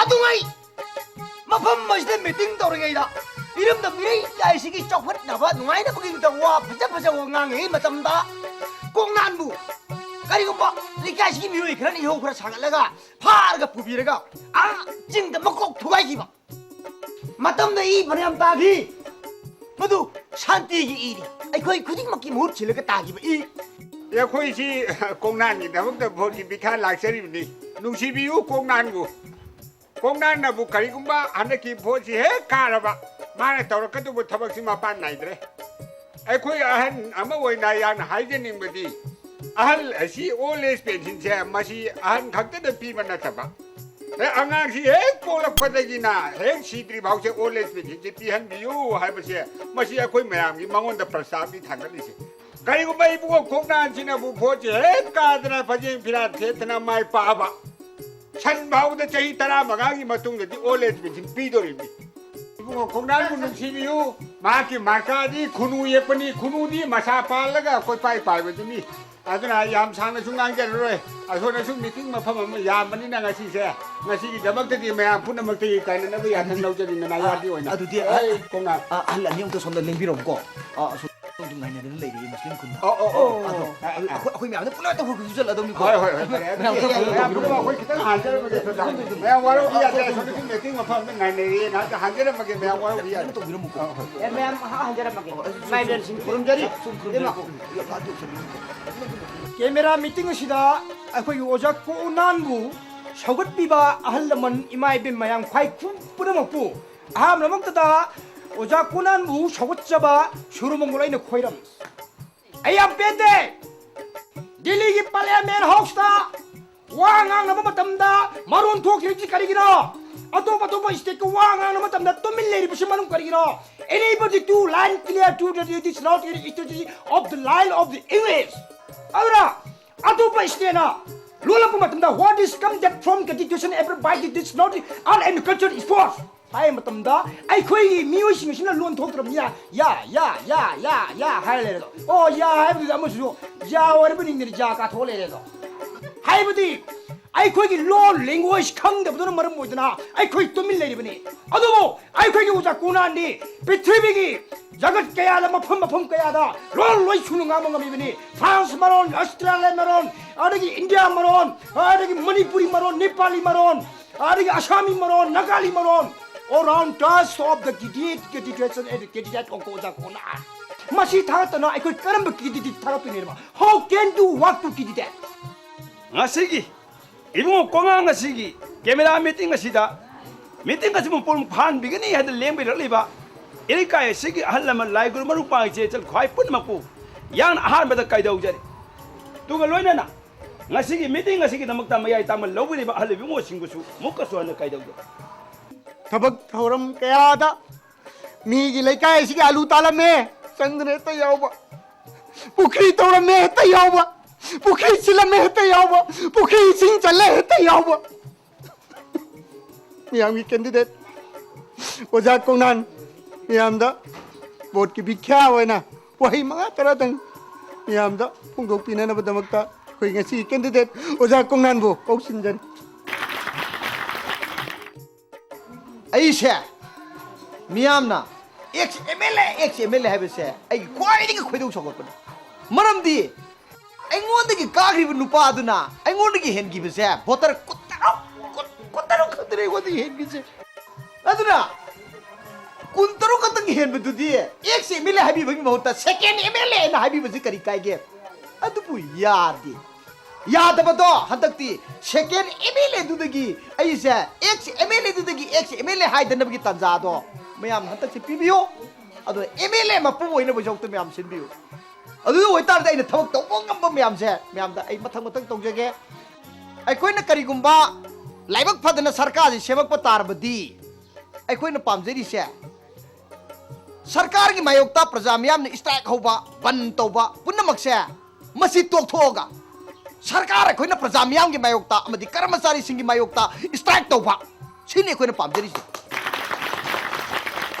ꯀꯔꯝꯍꯥꯏꯅ ꯇꯧꯕ ꯁ꯭ꯇ꯭ꯔꯥꯏꯛ ꯃꯈꯣꯏꯅ ꯇꯣꯂꯣꯞ ꯍꯦꯟꯒꯠꯂꯨ ꯍꯥꯏꯅ ꯁ꯭ꯇ꯭ꯔꯥꯏꯛ ꯇꯧꯔꯛꯄꯗ ꯑꯩꯈꯣꯏꯅ ꯑꯣꯟꯁꯤꯜꯂꯒ ꯁ꯭ꯇ꯭ꯔꯥꯏꯛ ꯑꯃꯅ ꯊꯛ ꯍꯥꯏꯖꯟꯕ ꯇꯣꯂꯣꯞ ꯍꯦꯟꯒꯠꯂꯨ ꯍꯥꯏꯔꯕꯗꯤ ꯊꯕꯛ ꯍꯦꯟꯒꯠꯂꯨ ꯅꯣꯏ ꯊꯕꯛ ꯁꯨꯒꯗꯕꯅꯤ ꯑꯇ ꯍꯥꯏꯕ ꯑꯩꯈꯣꯏꯅ ꯄꯥꯝꯖꯔꯤꯁꯦ ꯀꯅꯥꯒꯨꯝꯕꯅ ꯑꯗꯨꯒꯤ GEC ꯁꯦꯝꯗꯅ ꯀꯔꯤꯒꯨꯝꯕ ꯁ꯭ꯇ꯭ꯔꯥꯏꯛ ꯊꯦꯡꯅꯔꯛꯄ ꯃꯇꯝꯗ ꯑꯩꯈꯣꯏꯅꯁꯨ GECꯒꯤ ꯃꯥꯌꯣꯛꯇ ꯊꯕꯛ ꯑꯗꯨꯕꯨ ꯇꯧꯅꯅꯕꯒꯤꯗꯃꯛꯇ ꯑꯍꯦꯟꯕ ꯍꯦꯛꯇ ꯄ꯭ꯔꯦꯁꯔ ꯄꯤꯕ ꯑꯗꯨꯅ ꯑꯩꯈꯣꯏꯅ ꯄꯥꯝꯖꯔꯤꯁꯦ ꯌꯦꯡꯕꯤꯌꯨ ꯂꯩꯄꯥꯛ ꯑꯁꯤ ꯁꯥꯟꯇꯤ ꯀꯟꯅꯕ ꯑꯩ ꯍꯣꯠꯅꯖꯒꯦ ꯂꯩꯄꯥꯛ ꯑꯁꯤꯗ ꯄꯥꯔꯒꯨꯝꯁꯦ ꯈꯨꯡꯒꯪ ꯑꯁꯤꯗ ꯄꯥꯁꯦ ꯈꯨꯡꯒꯪ ꯑꯁꯤꯗ ꯄꯥꯕ ꯃꯇꯝꯗ ꯈꯨꯡꯒꯪ ꯑꯁꯤꯗ ꯀꯌꯥꯝ ꯊꯥꯊꯤꯕ ꯊꯧꯗꯣꯛ ꯀꯌꯥ ꯊꯣꯛꯈ꯭ꯔꯦ ꯌꯦꯡꯉꯣ ꯂꯝꯗꯝ ꯑꯁꯤꯗꯒꯤ ꯑꯐꯕ ꯃꯤꯑꯣꯏ ꯑꯃ ꯄꯨꯊꯣꯛꯅꯕ ꯍꯣꯠꯅꯕꯗ ꯀꯌꯥ ꯋꯥꯅ ꯄꯨꯊꯣꯛꯈ꯭ꯔꯦ ꯄꯨꯂꯤꯁ ꯑꯣꯐꯤꯁꯥꯔ ꯑꯃ ꯇꯔꯛ ꯑꯣꯏꯗꯅ ꯍꯧꯖꯤꯛ ꯂꯩꯖꯔꯤꯕ ꯄꯥꯔꯤꯅ ꯄꯨꯂꯤꯁ ꯑꯣꯐꯤꯁꯥꯔ ꯃꯅꯤꯄꯨꯔ ꯁꯤꯟ ꯊꯨꯡꯅ ꯐꯥꯎꯒꯠꯂꯛꯏꯁꯤ ꯈꯨꯡꯒꯪ ꯑꯁꯤꯗꯒꯤꯅꯤ ꯍꯧꯖꯤꯛ ꯃꯅꯤꯄꯨꯔꯒꯤ ꯑꯐꯕ ꯄꯨꯂꯤꯁ ꯑꯣꯐꯤꯁꯥꯔ ꯑꯗꯨ ꯃꯥ ꯑꯣꯏꯗꯅ ꯂꯩꯔꯦ ꯑꯗꯨꯕꯨ ꯃꯥꯒꯤ ꯄꯨꯂꯤꯁ ꯑꯣꯐꯤꯁꯥꯔ ꯑꯣꯏꯔꯦ ꯃꯥꯁꯦ ꯃꯥꯏ ꯄꯥꯛꯑꯦ ꯍꯥꯏꯕꯒꯤ ꯍꯔꯥꯎꯅꯤꯡꯉꯥꯏ ꯀꯔꯤ ꯂꯩꯔꯤ ꯃꯃꯥꯁꯨ ꯃꯐꯝ ꯃꯔꯥꯡ ꯏꯀꯪ ꯈꯪꯗꯅ ꯃꯌꯨꯝꯗ ꯅꯣꯡꯃꯩꯅ ꯀꯥꯞꯇꯅ ꯁꯛꯈꯪꯗꯕꯅ ꯍꯥꯠꯄꯅꯦꯅ ꯕꯗꯅꯥꯝꯗ ꯑꯗꯨꯝ ꯂꯣꯏꯈ꯭ꯔꯦ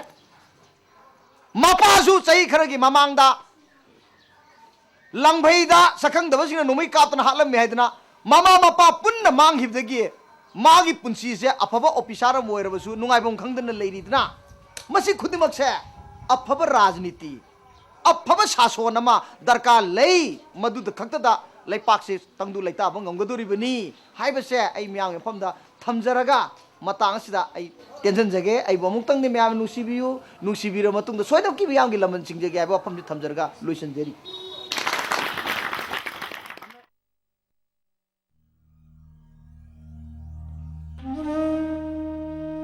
Ma, nang umukta di halak ko ba, ma? Nachabu waro-waro, ma. Nachagi siya ba pangdri, ma, nang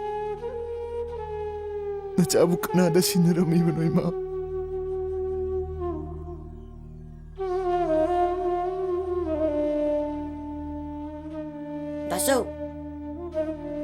Daso, Saslo.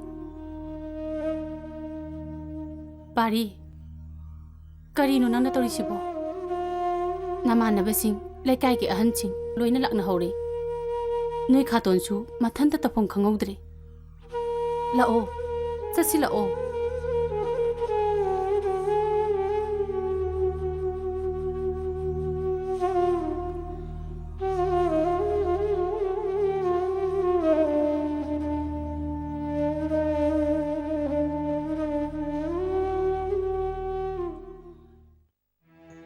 Nini nang chaturaba?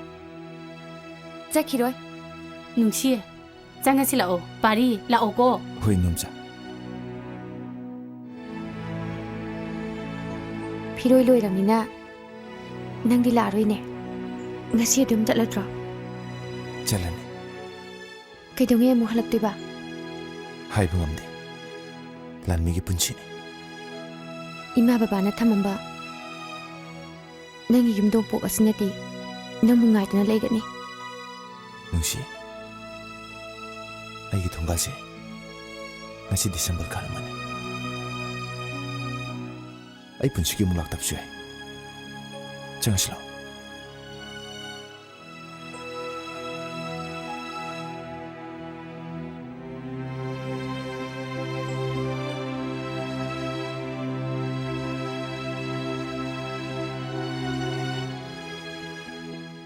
Tamo, angang halaktri. Ha, hujung pengang laktri ba? Pungsi dia ayorin he.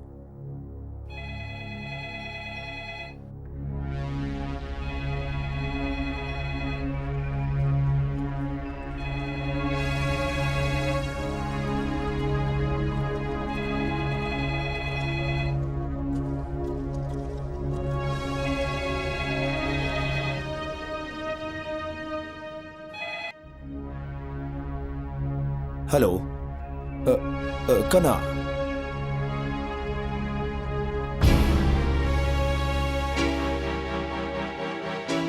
Hey, angang pagano. Angang buwan gano. Angang kaitorage. Hello. Hello. Malim Thoiba kaitorage. Malim Thoiba to. Shakhangdaba. Shakhangdaba.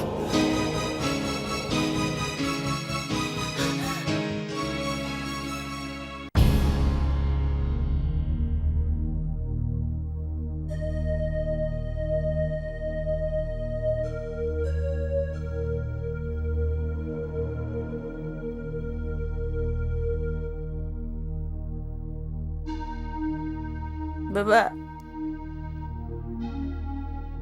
Koi da choga, koi mama ga lagti kari na. Thoiba. Babala ashidi. Nang kap kono. Koi ma da yam kapam ni.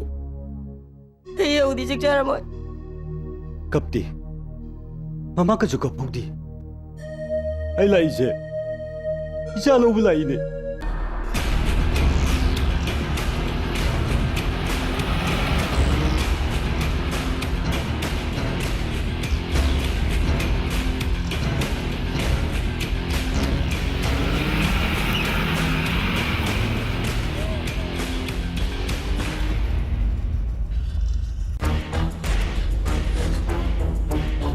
Kadai na ibu doisha.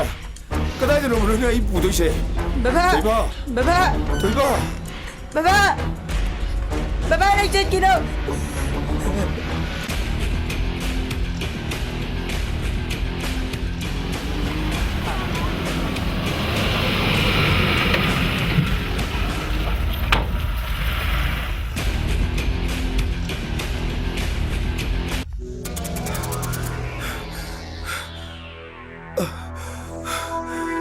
Yamba.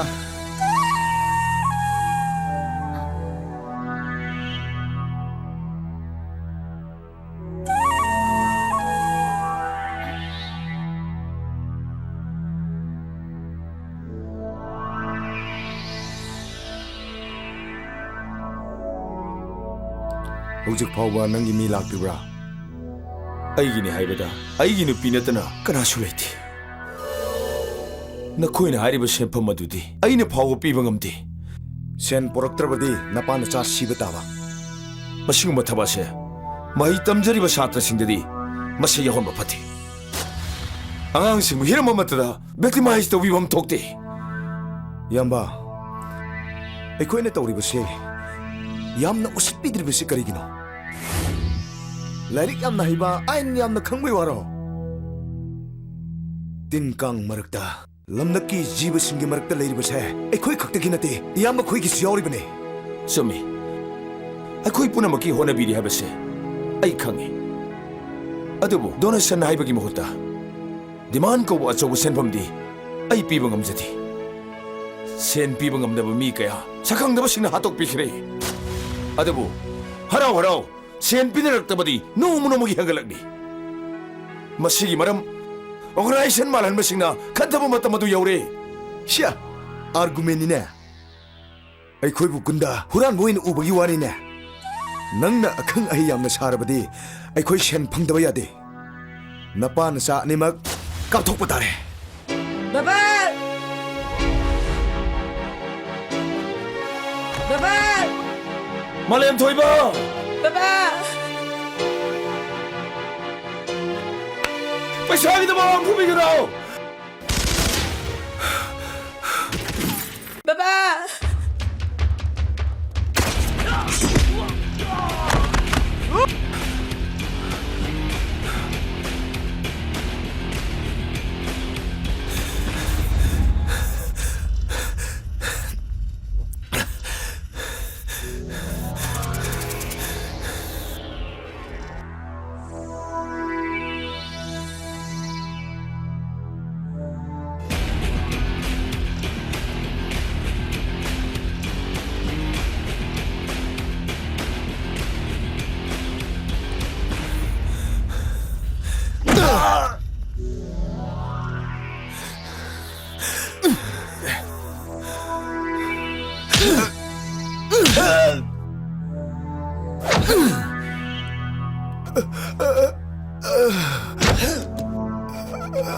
Nang kanano?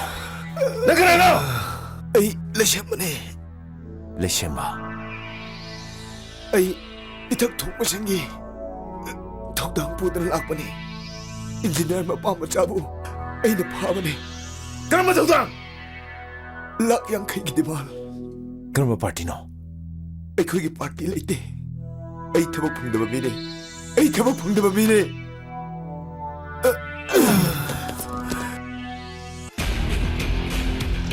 Malin!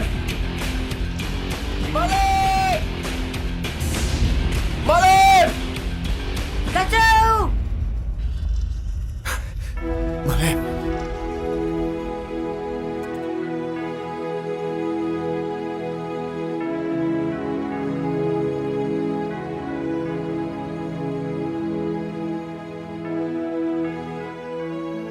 Katon.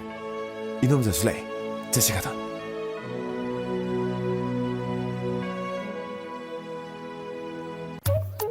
샤, 엉뚱 상자랄게. 성올라. 방천 말도 탈라 그래. 아이는 너희 오늘 라이시. 아, 그렇게는 하. 샤, 아이슈 방선 mafamdagi tanazarayni. 아, 하루 그래 하루. 샤, 아이 티켓 khara 사르 yonjagena laksarini. 티켓 어디 플라이트 기라 버스 기라. 그이노 트레인 기라. ꯁꯥꯔ ꯑꯩꯈꯣꯏꯒꯤ ꯂꯩꯀꯥꯏꯒꯤ ꯃꯩꯔꯥꯁꯪ ꯑꯝꯇ ꯁꯥꯖꯒꯦ ꯇꯧꯕ ꯂꯩꯀꯥꯏꯒꯤ ꯑꯉꯥꯡꯁꯤꯡꯁꯨ ꯅꯣꯡꯃꯒꯤ ꯐꯠꯇꯕ ꯍꯦꯟꯒꯠꯂꯛꯄꯁꯤꯗ ꯃꯩꯔꯥꯁꯪ ꯂꯩꯇꯕ ꯂꯩꯀꯥꯏꯗꯤ ꯁꯝꯕꯜ ꯈꯥꯗꯕ ꯍꯋꯥꯏ ꯃꯇꯣꯟꯒꯤ ꯄꯨꯟꯁꯤꯒ ꯆꯞ ꯃꯥꯟꯅꯔꯦꯗꯣ ꯁꯥꯔ ꯑꯗꯨꯅ ꯃꯩꯔꯥꯁꯪ ꯁꯥꯅꯕ ꯆꯦꯔꯤꯇꯤ ꯇꯧꯖꯕꯅꯤ ꯑꯩꯈꯣꯏꯅ ꯇꯧꯖꯔꯤꯕꯁꯦ ꯏꯃꯥ ꯂꯩꯄꯥꯛꯀꯤ ꯌꯥꯏꯐꯅꯕꯅꯤ ꯁꯥꯔꯗꯤ ꯇꯤꯀꯦꯠ ꯌꯣꯟꯕꯗ ꯌꯥꯝ ꯅꯨꯡꯉꯥꯏ ꯍꯥꯏꯅꯁꯨ ꯇꯥꯖꯩꯗꯣ ꯁꯥꯔ ꯑꯩꯁꯦ ꯅꯣꯏꯅ ꯇꯤꯀꯦꯠ ꯌꯣꯟꯕ ꯌꯥꯝ ꯅꯨꯡꯉꯥꯏꯕ ꯃꯟꯇ꯭ꯔꯤ ꯀꯥꯏꯅ ꯃꯃꯤꯡ ꯆꯠꯂꯝꯅꯤꯅꯦ ꯅꯨꯡꯉꯥꯏꯔꯦꯗ ꯅꯣꯏ ꯇꯤꯀꯦꯠ ꯌꯣꯟꯕ ꯀꯥꯡꯕꯨꯁꯤꯡꯁꯦ ꯅꯃꯥ ꯂꯩꯄꯥꯛ ꯅꯨꯡꯁꯤꯕ ꯉꯥꯛꯇ ꯑꯣꯏꯔꯦꯅꯦ ꯁꯥꯔ ꯑꯩꯈꯣꯏ ꯂꯣꯏꯅꯃꯛ ꯏꯃꯥ ꯂꯩꯕꯥꯛ ꯅꯤꯡꯉꯨꯅꯕ ꯍꯥꯏꯗꯨꯅ ꯏꯁꯣꯔꯅ ꯊꯥꯔꯛꯄꯅꯤ ꯀꯌꯥ ꯐꯖꯈ꯭ꯔ ꯋꯥꯐꯝꯅꯣ ꯐꯖꯩ ꯅꯪꯗꯨꯗꯤ ꯀꯔꯤꯅꯣ ꯁꯥꯔ ꯇꯤꯀꯦꯠ ꯈꯔꯒꯤꯗꯃꯛ ꯑꯗꯨꯛ ꯌꯥꯝ ꯄꯩꯊꯣꯛꯄꯤꯔꯤꯗꯨꯕꯣ ꯌꯣꯟꯕꯤꯗ꯭ꯔꯁꯨ ꯌꯥꯏ ꯚꯣꯠ ꯀꯨꯏꯗ꯭ꯔꯦꯗꯅ ꯉꯥꯏꯈꯣ ꯐꯝꯃꯨꯅꯦ ꯅꯪꯕꯨ ꯑꯩ ꯀꯦꯟꯗ꯭ꯔ ꯃꯤꯔꯅꯦ ꯀꯩꯅꯣꯅꯦ ꯁꯥꯔ ꯑꯦꯖꯦꯟ ꯑꯣꯏꯈ꯭ꯔꯤꯗꯨꯕꯨ ꯀꯥꯎꯕꯤꯔꯕ꯭ꯔꯣ ꯁꯥꯔ ꯑꯩꯁꯦ ꯂꯩꯇꯣꯡ ꯈꯨꯟꯒꯤ ꯁꯅꯔꯦꯝꯕꯤꯅꯦ ꯁꯅꯔꯦꯝꯕꯤ ꯑꯌꯣ ꯕꯥꯂꯦꯅꯦ ꯑꯩ ꯃꯁꯤ ꯁꯅꯔꯦꯝꯕꯤ ꯅꯤꯡꯁꯤꯡꯉꯦ ꯁꯥꯔꯒꯤꯗꯃꯛꯇ ꯃꯤꯒ ꯁꯝ ꯐꯣꯏꯅꯈꯤꯕꯗꯨꯕꯨ ꯀꯥꯎꯕꯤꯔꯕ꯭ꯔꯣ ꯁꯥꯔ ꯅꯪꯅ ꯁꯝ ꯐꯣꯏꯅꯈꯤꯕꯗꯣ 하요 난 되게 개나 ꯌꯥꯝꯗꯦꯗ ꯁꯥꯔ 10,000 ꯈꯛꯇꯒꯤꯅꯤ 예 10,000 ꯌꯥꯝꯕ꯭ꯔꯅꯤ ꯁꯥꯔ ꯌꯥꯝꯗꯦꯗ ꯅꯪꯅ ꯋꯥꯒꯤꯗꯣ ꯍꯥꯏꯔꯗꯤ ꯌꯥꯝꯗꯦꯗ ꯕꯣꯔ ꯀꯨꯏꯗ꯭ꯔꯦꯀꯣ ꯌꯥꯝꯗꯦ ꯕꯣꯔ ꯀꯨꯏꯗ꯭ꯔꯦ 야래 야 티켓 부터라누 티켓는 방로 탈래 야래 똥뽀 करी ताकपीगदबनो sir 시 똥뽀 거우니 아이기 ngamdangni madi apito pisanje mana mangame piaroni ta 똥뽀 10,000 loire ꯅꯨꯡꯉꯥꯏꯖꯔꯦ ꯁꯥꯔ ꯑꯩ ꯑꯃꯨꯛ ꯌꯧꯖꯈ꯭ꯔꯒꯦ ꯁꯥꯔ चलो बोर कुदरमनी भाप ताओ को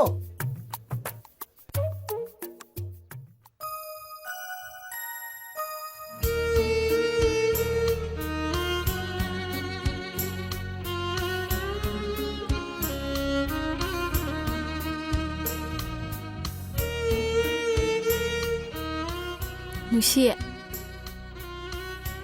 ꯅꯪ ꯏꯁꯤꯡ ꯁꯣꯛꯇꯣꯏꯔꯣ? ꯅꯪ ꯍꯌꯦꯡ ꯏꯝꯐꯥꯜ ꯆꯠꯅꯤꯗꯣ ꯀꯩ ꯂꯩꯒꯦ? ꯂꯝ ꯈꯤꯇ ꯂꯧꯒꯦ ꯇꯧꯕꯅꯤꯗ. ꯑꯗꯨꯗꯤ ꯄꯥꯔꯤꯒꯤ ꯂꯩꯐꯝꯗꯨ ꯍꯪꯉꯒ ꯆꯪꯉꯛꯎꯗꯅ. ꯆꯪꯉꯣꯏꯗ. ꯑꯩꯈꯣꯏꯕꯨ ꯎꯅꯤꯡꯗꯗꯨꯅ ꯍꯜꯂꯛꯇ꯭ꯔꯤꯕꯅꯤ. ꯃꯣꯏ ꯊꯣꯡꯒꯥꯟꯁꯦ ꯏꯅꯦꯁꯨ ꯂꯩꯇ꯭ꯔꯕꯅꯤꯅ ꯈꯥꯖꯤꯟꯗꯨꯅ ꯁꯨꯝ ꯂꯩꯔꯦ. ꯃꯥꯗꯤ ꯅꯣꯡꯃꯇꯁꯨ ꯃꯐꯝꯁꯤꯗ ꯍꯜꯂꯛꯇꯦ. 누시, ꯅꯪ ꯄꯥꯔꯤꯕꯨ ꯂꯥꯟꯅ ꯈꯟꯒꯅꯨ. ꯃꯊꯧꯅ ꯌꯥꯗꯕ ꯑꯣꯏꯔꯝꯒꯅꯤ. ꯄꯥꯔꯤꯗꯤ ꯅꯪꯕꯨ ꯌꯥꯝꯅ ꯈꯟꯈꯤꯕꯅꯦ. ꯈꯟꯗꯦ. ꯃꯥꯅ ꯑꯩꯕꯨ ꯀꯔꯤꯃꯇ ꯈꯟꯗꯦ. ꯑꯩꯗꯤ ꯃꯇꯤꯛ ꯆꯥꯗꯕꯤꯅꯤ. ꯃꯥꯅ ꯑꯩꯕꯨ ꯀꯔꯤꯃꯇ ꯅꯤꯡꯁꯤꯡꯕꯤꯔꯝꯃꯣꯏ.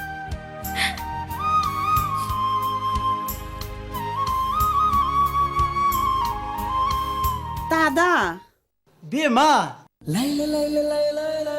लाओ चंगो लाओ Channar MB चंगो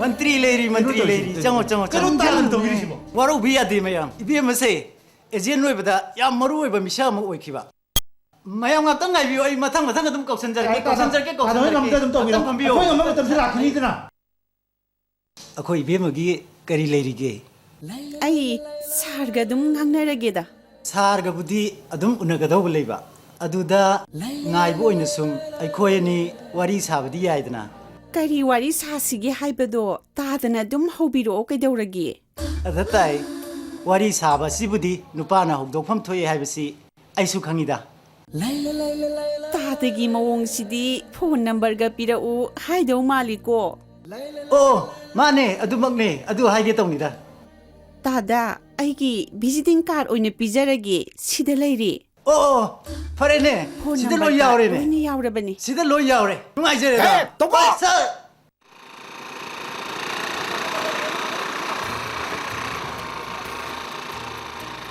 Ninushi. Malem. Wa kamu. Ninushi ne. Nungsiedi. Aku dah coba lang gitu. Ay nungsi ni. Oh, nungsi ya. Ay jinge. Nang di kai salui ba? Ay impal da lak pani. Adu di aku di cengai woi ni. Ni na aku dah coba unalai ra. Hey, masingang sima. Ay ba singre. Bema. अखोई थोंगाला सिदे लेरे सा glass से मथागा नुंगाई न वारी सारो सिला निने aku chong silo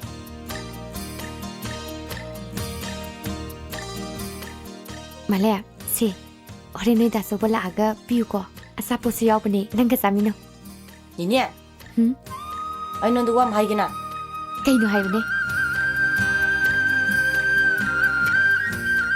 ai non wanda itay mo kau gina Sir, I book a weaver, sir. Yes. Ni da so bana bu adumai na kau hai brane ma di mari minta min kau ga sik em kang botte da ai shin ko ni mo ni da ya bro ado ni da so bu bu kyam thing ni he khalaki matam kuirabki mamang da sikiba nobin gi case nang na paikana bonori bado khudak to tokadamni Sir, lekhidraba nobin ai gi pani. इपाबु करमना कनाना करिगिदमक्ता हाटखिबनो हाइबा हौजि फोबु खंबा ngamdri अरबु वफम यावबदि case दो नमसिनखिबनि मसि लैबा कि वानी लैबा कायगदब लेरबदि लनाई गि वफम नमसिन बाइबसे सरकार खुकिदि चपचाब फिरेबनि खंग्रा बाबा दे phone तोन गया बाबा telephone तौगे case असि सारना खंबिरे सिन्निने सारना खंबिरगदि मियाम दा सेना सिंदोपिरो आइजु केस असिदा मतम मंगनजनिंगदे सा केस दो लैत्रबनि मधु हिंकतना बोनबदा नंगि अफबो रोय अखोई लोइनमक पाउबुदि इफाउ फाउनरबनि शट अप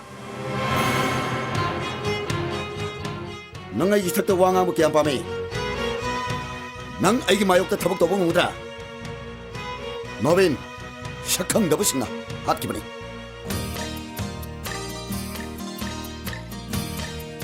अखोई इरक्ता लोलिबा सखंगदब कौबा मिसक्सी मरुप थलौसी नत्रबदि सखंगदबना नोंमा नत्रगा नोंमदि सारसु आइसु अखोई पुनमकी पाली तालकबे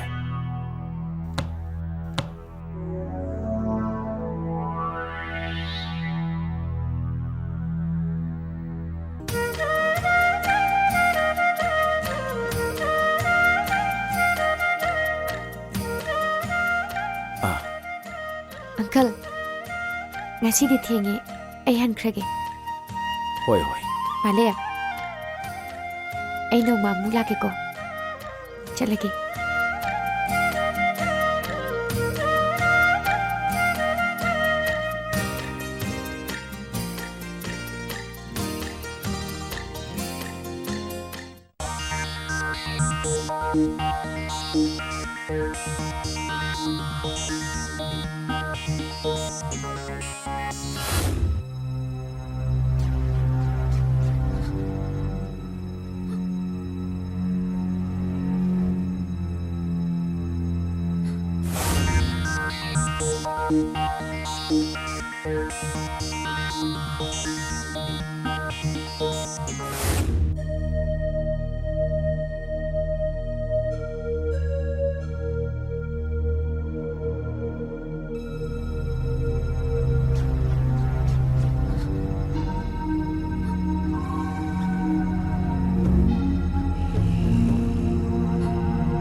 sorry sir. Aba.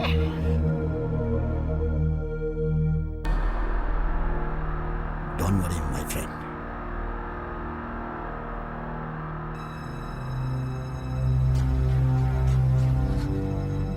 Chandra, mahak pu lamhang ama dalang siukso. Aduga, shakhang da bai bu wahi ma tharamo.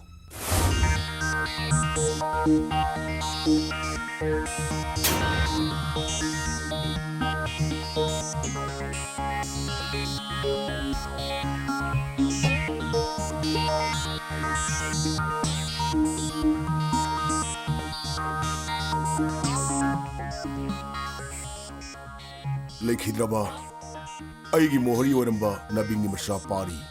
Nasidi DSP oire. Maduda, thikada ning dore bagi kari chingna ningai legi. Chingnaru de bagi maram nei tene sahe. SP na matam kui na nam sinu tham kraba. Case to gi file. DSP gi makuta lekre. Ai gi tawbang amba sakti thikada na khangbiram natro. Mi bu hato laga. Sakhang da bhai ba maming thon laga. Kayam kui lo pangam gidage. Mai bu phi na kayam kui na kupul thamangam gidage sahe. DSP party si kupsili be sibu. Sakthek pangamba mai ni sinine. Mai olaba mabo. Shakhang da basingna kaptho han bataradra. Nu mai ka pangamba si DSP sahib ta nati ne. Ai gi thakta kana su lai biaro. Sir. Sorry, yaujarage. Tikadar, nang sakhi biaro. Sir, yon kibana chungani sir. Maramdi. Sir, office ki oiba maru oiba wari khar lei sir. Office hour loire hoji. Wari sanabi jara roi. Excuse me sir.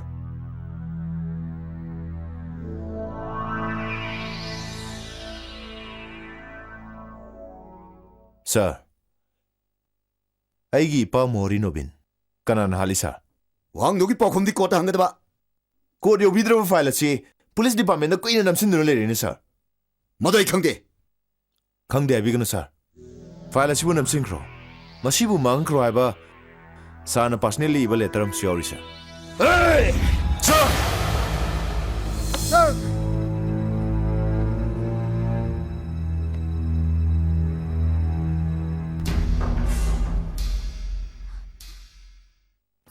Sir, 이붕아, 펌. 야니데 sir. 야니나 뛰는 펌문에 펌하게 갔다는 거는 시네. 레프는 거 있대네. 넌 기티게 껴노. Sir, 아이기 포스팅기 마땅두네 sir. 포스팅? Sir, 싱덕이 땀박다 락저러게 해두니 sir. 싱덕이 땀박다 락저러게 해도. 호이 sir, 학장기 프로블em 그래 레이레 sir.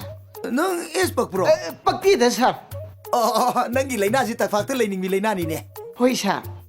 야니 아이토가 이 폰 또게고. Hello, director leibra. Ainiне मंत्री कोनानीने मंत्री. सुमाई तोरीने. सिंह दे लेरिबा कर्मचारी सिंह से. मोइने फंगिबा तोलब तो दगी तंखाम हाव कलगा सिंह दे तुम लेइतारे. तंपाकता लेजरीबा सिंहसिना मोइने फंगिबा तोलब तो दगी तंखाम कथरगा लेबे तारे को. सिंह दे लेरिबा कर्मचारी सिंह से मकोई दिखर वाजबनिना. तांग अमदा तांग एन पिगदबा मोइ तोलब से. खंगेदरा. तंपाकता लेजरी कांबु जिंगिनो मोइदि नुंगाइ जरमिनो को. था तरुक तेरे पुंजलगा सही इमदा अमोनी फंगल लोरेने को हा. कोई मीटिंग फटिंग लोई लोरेने कइम सिंगनरोनो. ये आइजे कसन मिनिस्टर ने आई तोरोइद्रो. दुने थो. ओदा थोलो को यारे को बातारे को. सिंग दे लेगेदबा मीसे तोलब अमागा तखाइ फंगबा. तंपाकता लेगेदबा मीसे तखाइ अमम फंगनबा. अदुसु ngomkan piba yare ko. इबुआ यार नहीं नंगी तो फजन तुम तोड़ के को नते सर आई चिंगदो इन सुम ले जरगे सर आई चिंगदा तुम ले जरगे सर सर आई चिंगदा तुम ले जरगे सर ए यार उधर ही जो उधर इमा नचागी आशा पुनमक मांगख्रे इमा समाज की मची खुदिमक्ता अमोटपन पिक थलमे समाज असिदा लेरिबा अचौबदगी ना पिकपा मची खुदिमक अमोटपन पिक थलमे असेंबा अचुंबा अमतन चाना थीबा फंगदेने इमा इमाना संसार सिदा ख्वाइदगी हेन थाजकिबा यूनिफॉर्म सेलिबा सिनफम मसिना ꯅꯆꯥꯕꯨ ꯑꯃꯨꯛꯀ ꯍꯦꯟꯅ ꯅꯤꯡꯕ ꯀꯥꯏꯍꯜꯂꯤꯅꯦ ꯏꯃꯥ ꯂꯧꯇꯨꯅꯕ ꯌꯥꯎꯕ ꯍꯩꯇꯕ ꯅꯆꯥꯕꯨ ꯏꯊꯛ ꯊꯣꯡꯕ ꯑꯣꯐꯤꯁꯥꯔꯁꯤꯡꯅ ꯁꯁꯄꯦꯟ ꯇꯧꯕꯤꯔꯦ ꯅꯆꯥꯕꯨ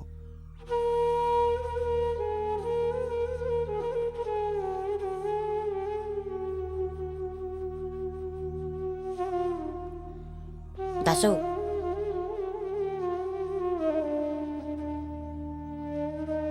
니네 누시라며 다소 부장 kuy nangaramane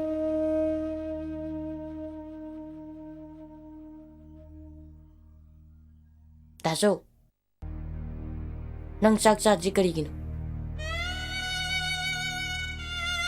nang 나사들이 아주 숙자자로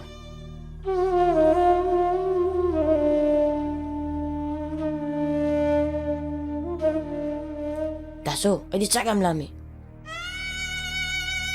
짜라시바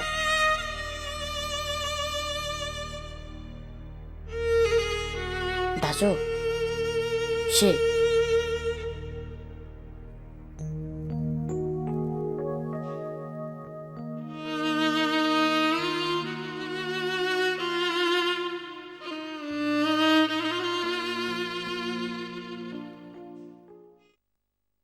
ꯃꯣꯏ ꯕꯕꯥ ꯆꯥꯈ꯭ꯔꯦ ꯐꯔꯦꯗ ꯑꯩꯈꯣꯏ ꯏꯆꯥ ꯊꯣꯏꯕꯁꯤ ꯃꯤ ꯊꯦꯝꯕꯒ ꯌꯥꯝ ꯍꯩꯅꯤ ꯑꯗꯨꯗꯤ ꯀꯔꯤ ꯀꯔꯤꯅꯣ ꯃꯣꯏꯒꯤ ꯑꯋꯥꯠ ꯑꯄꯥ ꯈꯔꯗꯤ ꯌꯦꯡꯁꯤꯜꯂꯣꯗꯅ ꯑꯗꯣ ꯃꯣꯏ ꯕꯕꯥꯁꯨ ꯆꯥꯊꯣꯛꯄꯤꯕ ꯐꯔꯖꯥꯠꯅꯤ ꯍꯣꯏꯅꯦ ꯑꯩꯕꯨꯗꯤ ꯆꯥꯔꯅꯤꯅꯦ ꯃꯣꯏꯅ ꯆꯥꯔꯗꯤ ꯑꯩ ꯀꯩꯗꯧꯕꯩ ꯆꯥꯔꯣꯏꯗꯣꯏꯅꯣ ꯃꯣꯏꯒꯤ ꯑꯋꯥꯠ ꯑꯄꯥꯗꯣ ꯍꯥꯟꯅ ꯑꯝꯇ ꯌꯦꯡꯁꯤꯜꯂꯣ ꯆꯠꯂꯣ ꯆꯥꯛꯁꯪꯗ ꯆꯪꯉꯨ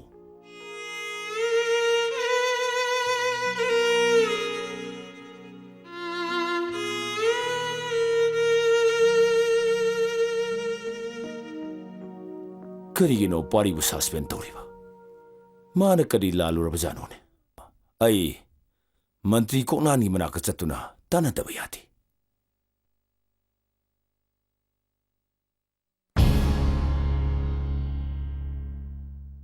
पारी के दौरबा पारी की सर्विस के दौरबा सर पारीबो सस्पेंड तौबीरे करी पारीबो सस्पेंड कनाना करीगी एसपी ने मागी मथक्ता चार्ज मयाम तौसिनबिदुना माबु सस्पेंड तौबीरे करी SP अंगौना sir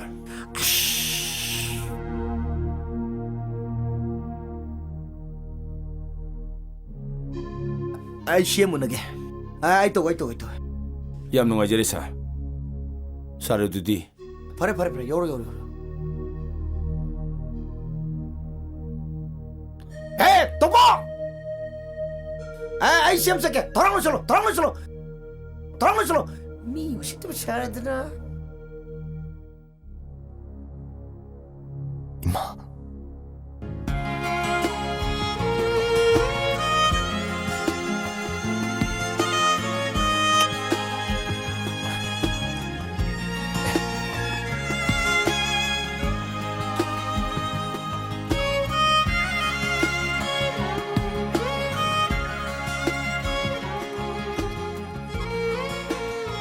밤비라끈 녹시되죠.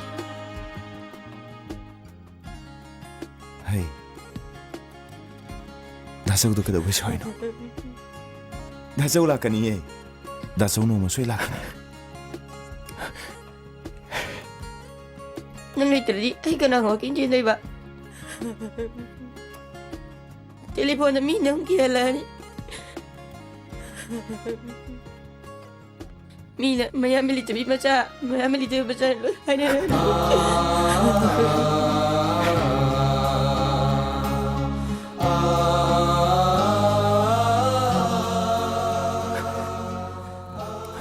Pari. nom자. Ma.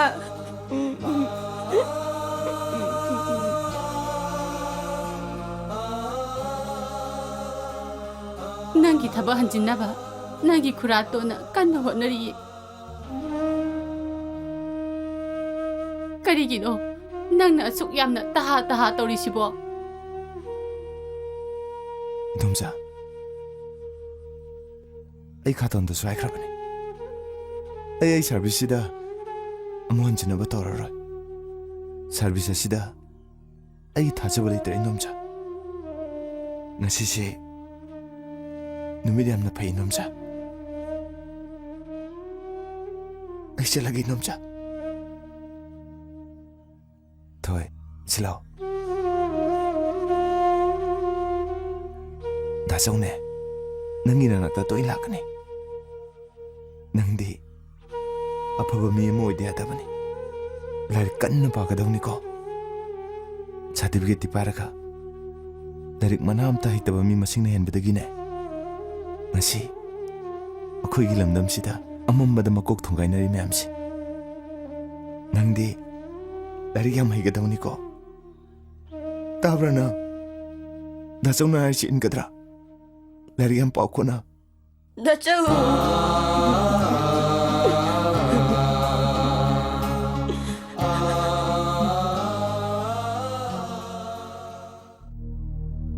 Oh, sir.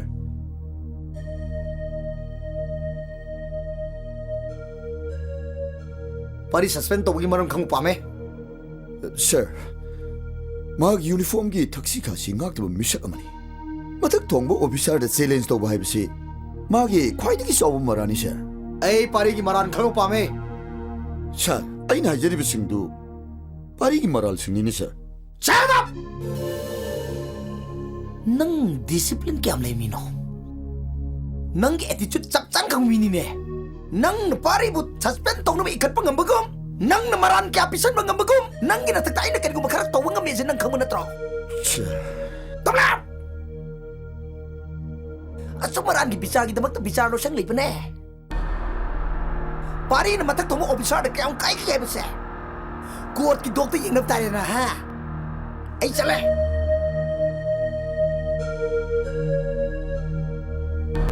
Chandra. ꯑꯗꯨ ꯑꯣꯏꯔꯒꯅ ꯃꯊꯪ ꯍꯥꯠ ꯇꯥꯔꯦꯅ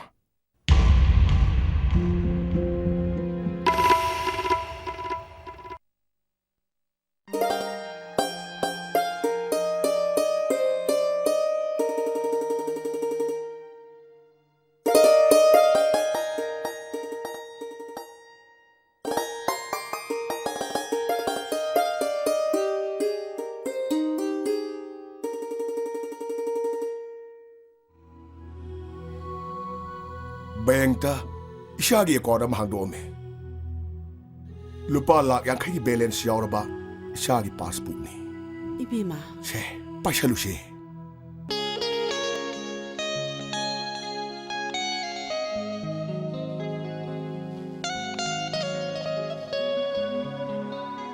이베마 이빠기 레이리바 란툰 뿌나먹세 이샤기 ngaktani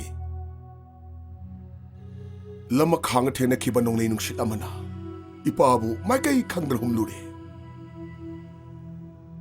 maduna ne lanjadra pari mama masabu aigi mitsida yengnaba amoi ukhibado ishatana achumbadu lepki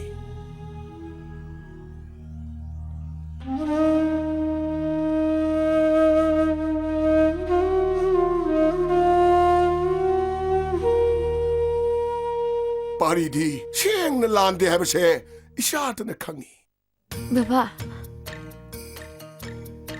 हे इशागी पुनिंग इपा न खंगी ने पारी दो इम्फाल दगी लाए आइदना ngang mayam ngang na hogi ne nani su leitrabani na ma mathanta ingaw ngawramani nang chalo ma gi awar pa kari kari no tension dirso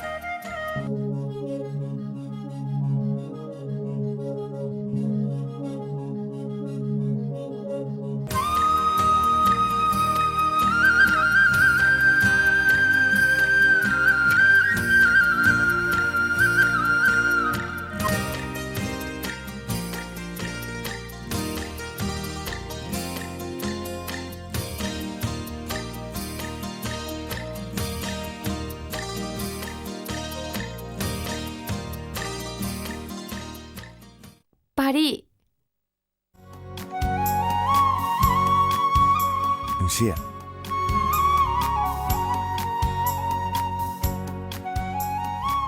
ꯅꯪꯒꯤ ꯐꯨꯔꯤ ꯑꯃ ꯂꯩꯔꯛꯄꯅꯦ Pretty, leibiraktrasi yai.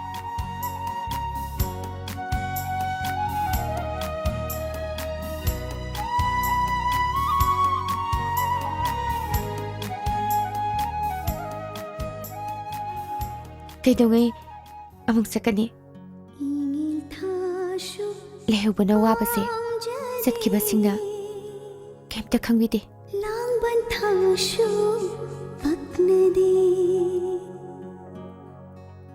ꯑꯩ ꯏꯝꯐꯥꯜꯗ ꯑꯃꯨꯛ ꯍꯟꯅ ꯍꯜꯂꯔꯣꯏ ꯅꯨꯡꯁꯤ ꯏꯄꯥꯅ ꯊꯝꯕꯤꯔꯝꯂꯤꯕ ꯏꯃꯥꯅ ꯋꯥꯅ ꯁꯦꯟꯅꯖꯔꯝꯕ ꯏꯪꯈꯣꯜꯁꯦ ꯉꯁꯤ ꯊꯥꯗꯣꯛꯇꯨꯅ ꯑꯩ ꯑꯃꯨꯛ ꯍꯟꯅ ꯆꯠꯂꯔꯣꯏ ꯅꯪꯒꯤ ꯊꯕꯛꯇꯤ ꯑꯩ ꯊꯕꯛ ꯇꯣꯛꯑꯦ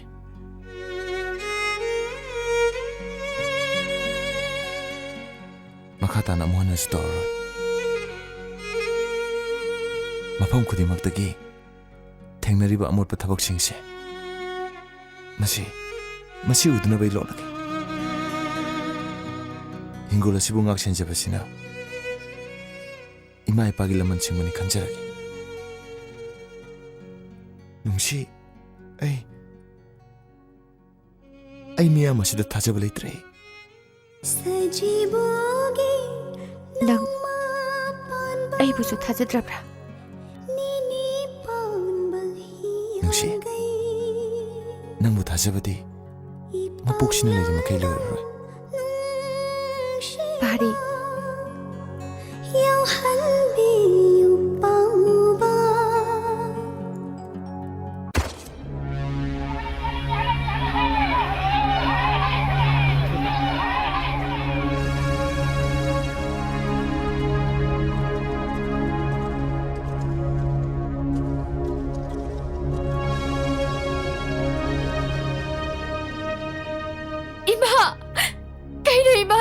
Ibo. Ibo, kayo iba na to, Ibo. Ibo, ako na si Ibo. Ako na Ibo. Ibo, mabati.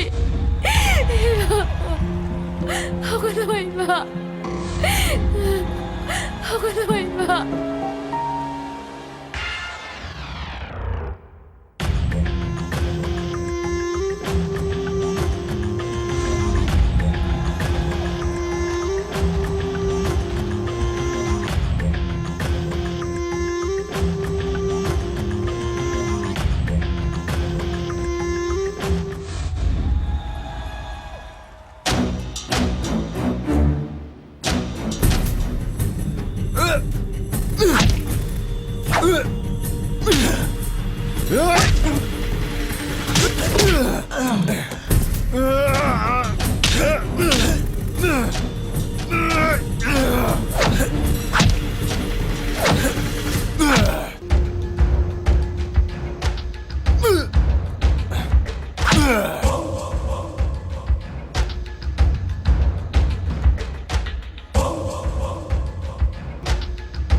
Ay lu tawjariba nang mangna ay ginipi bahalaba ay Sandro ay khut bun bamak nalam drabadi nang gumamalu sanbadi ning thawrem bada kachunate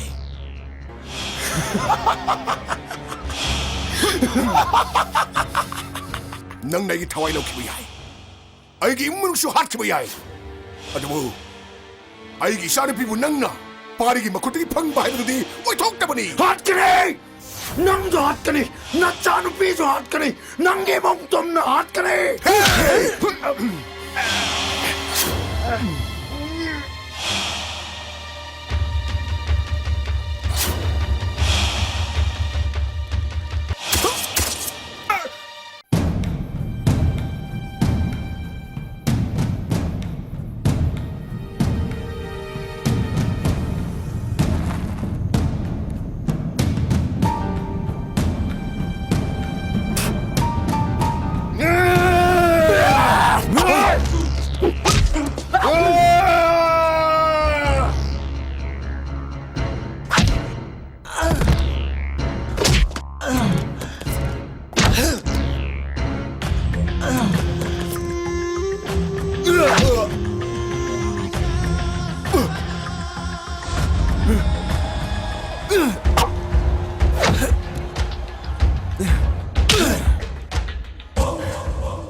Ay, pari ki maran khalo pame. Sir, ay na jeri bisingdu. Pari ki maral singni ni sir. Shut up! Nang na pari but suspend tong na ikat pang ambagom. Nang na maran kaya pisan bang ambagom. Nang ginatatay na kan kumakarat to ang amazing ng kamu na tro. Sir. At so maran ki bisa kita magta bisa no siyang lipan eh. Pari na matak to mo officer na kaya ang kaya bisa. Kuot ki doktor yung nabtaya na ha.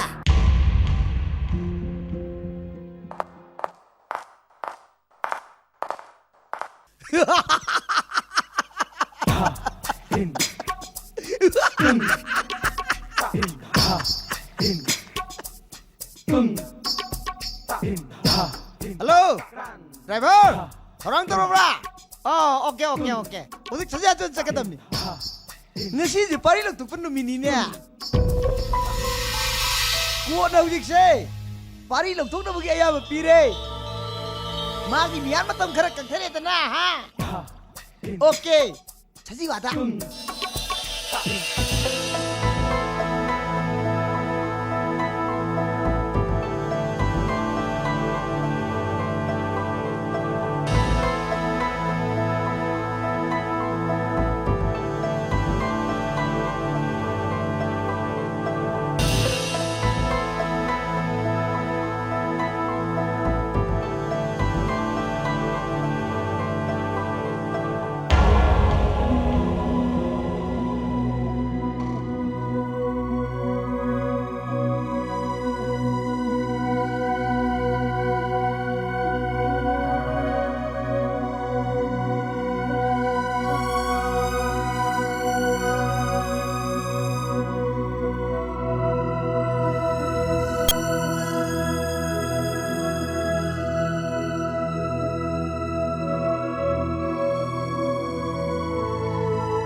Nang ngay ba nang ay kiyang may kamra nang nong mati soy na nainak na halakin ikan na pari ay nang mga ba ni pari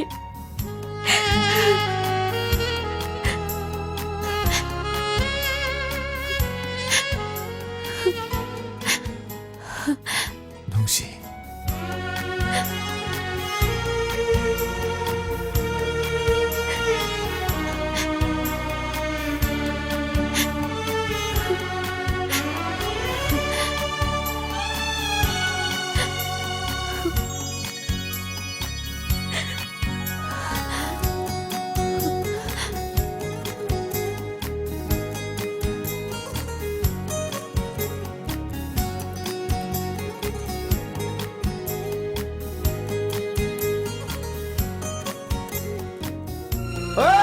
ai ko noi ki dong dai lai rim ni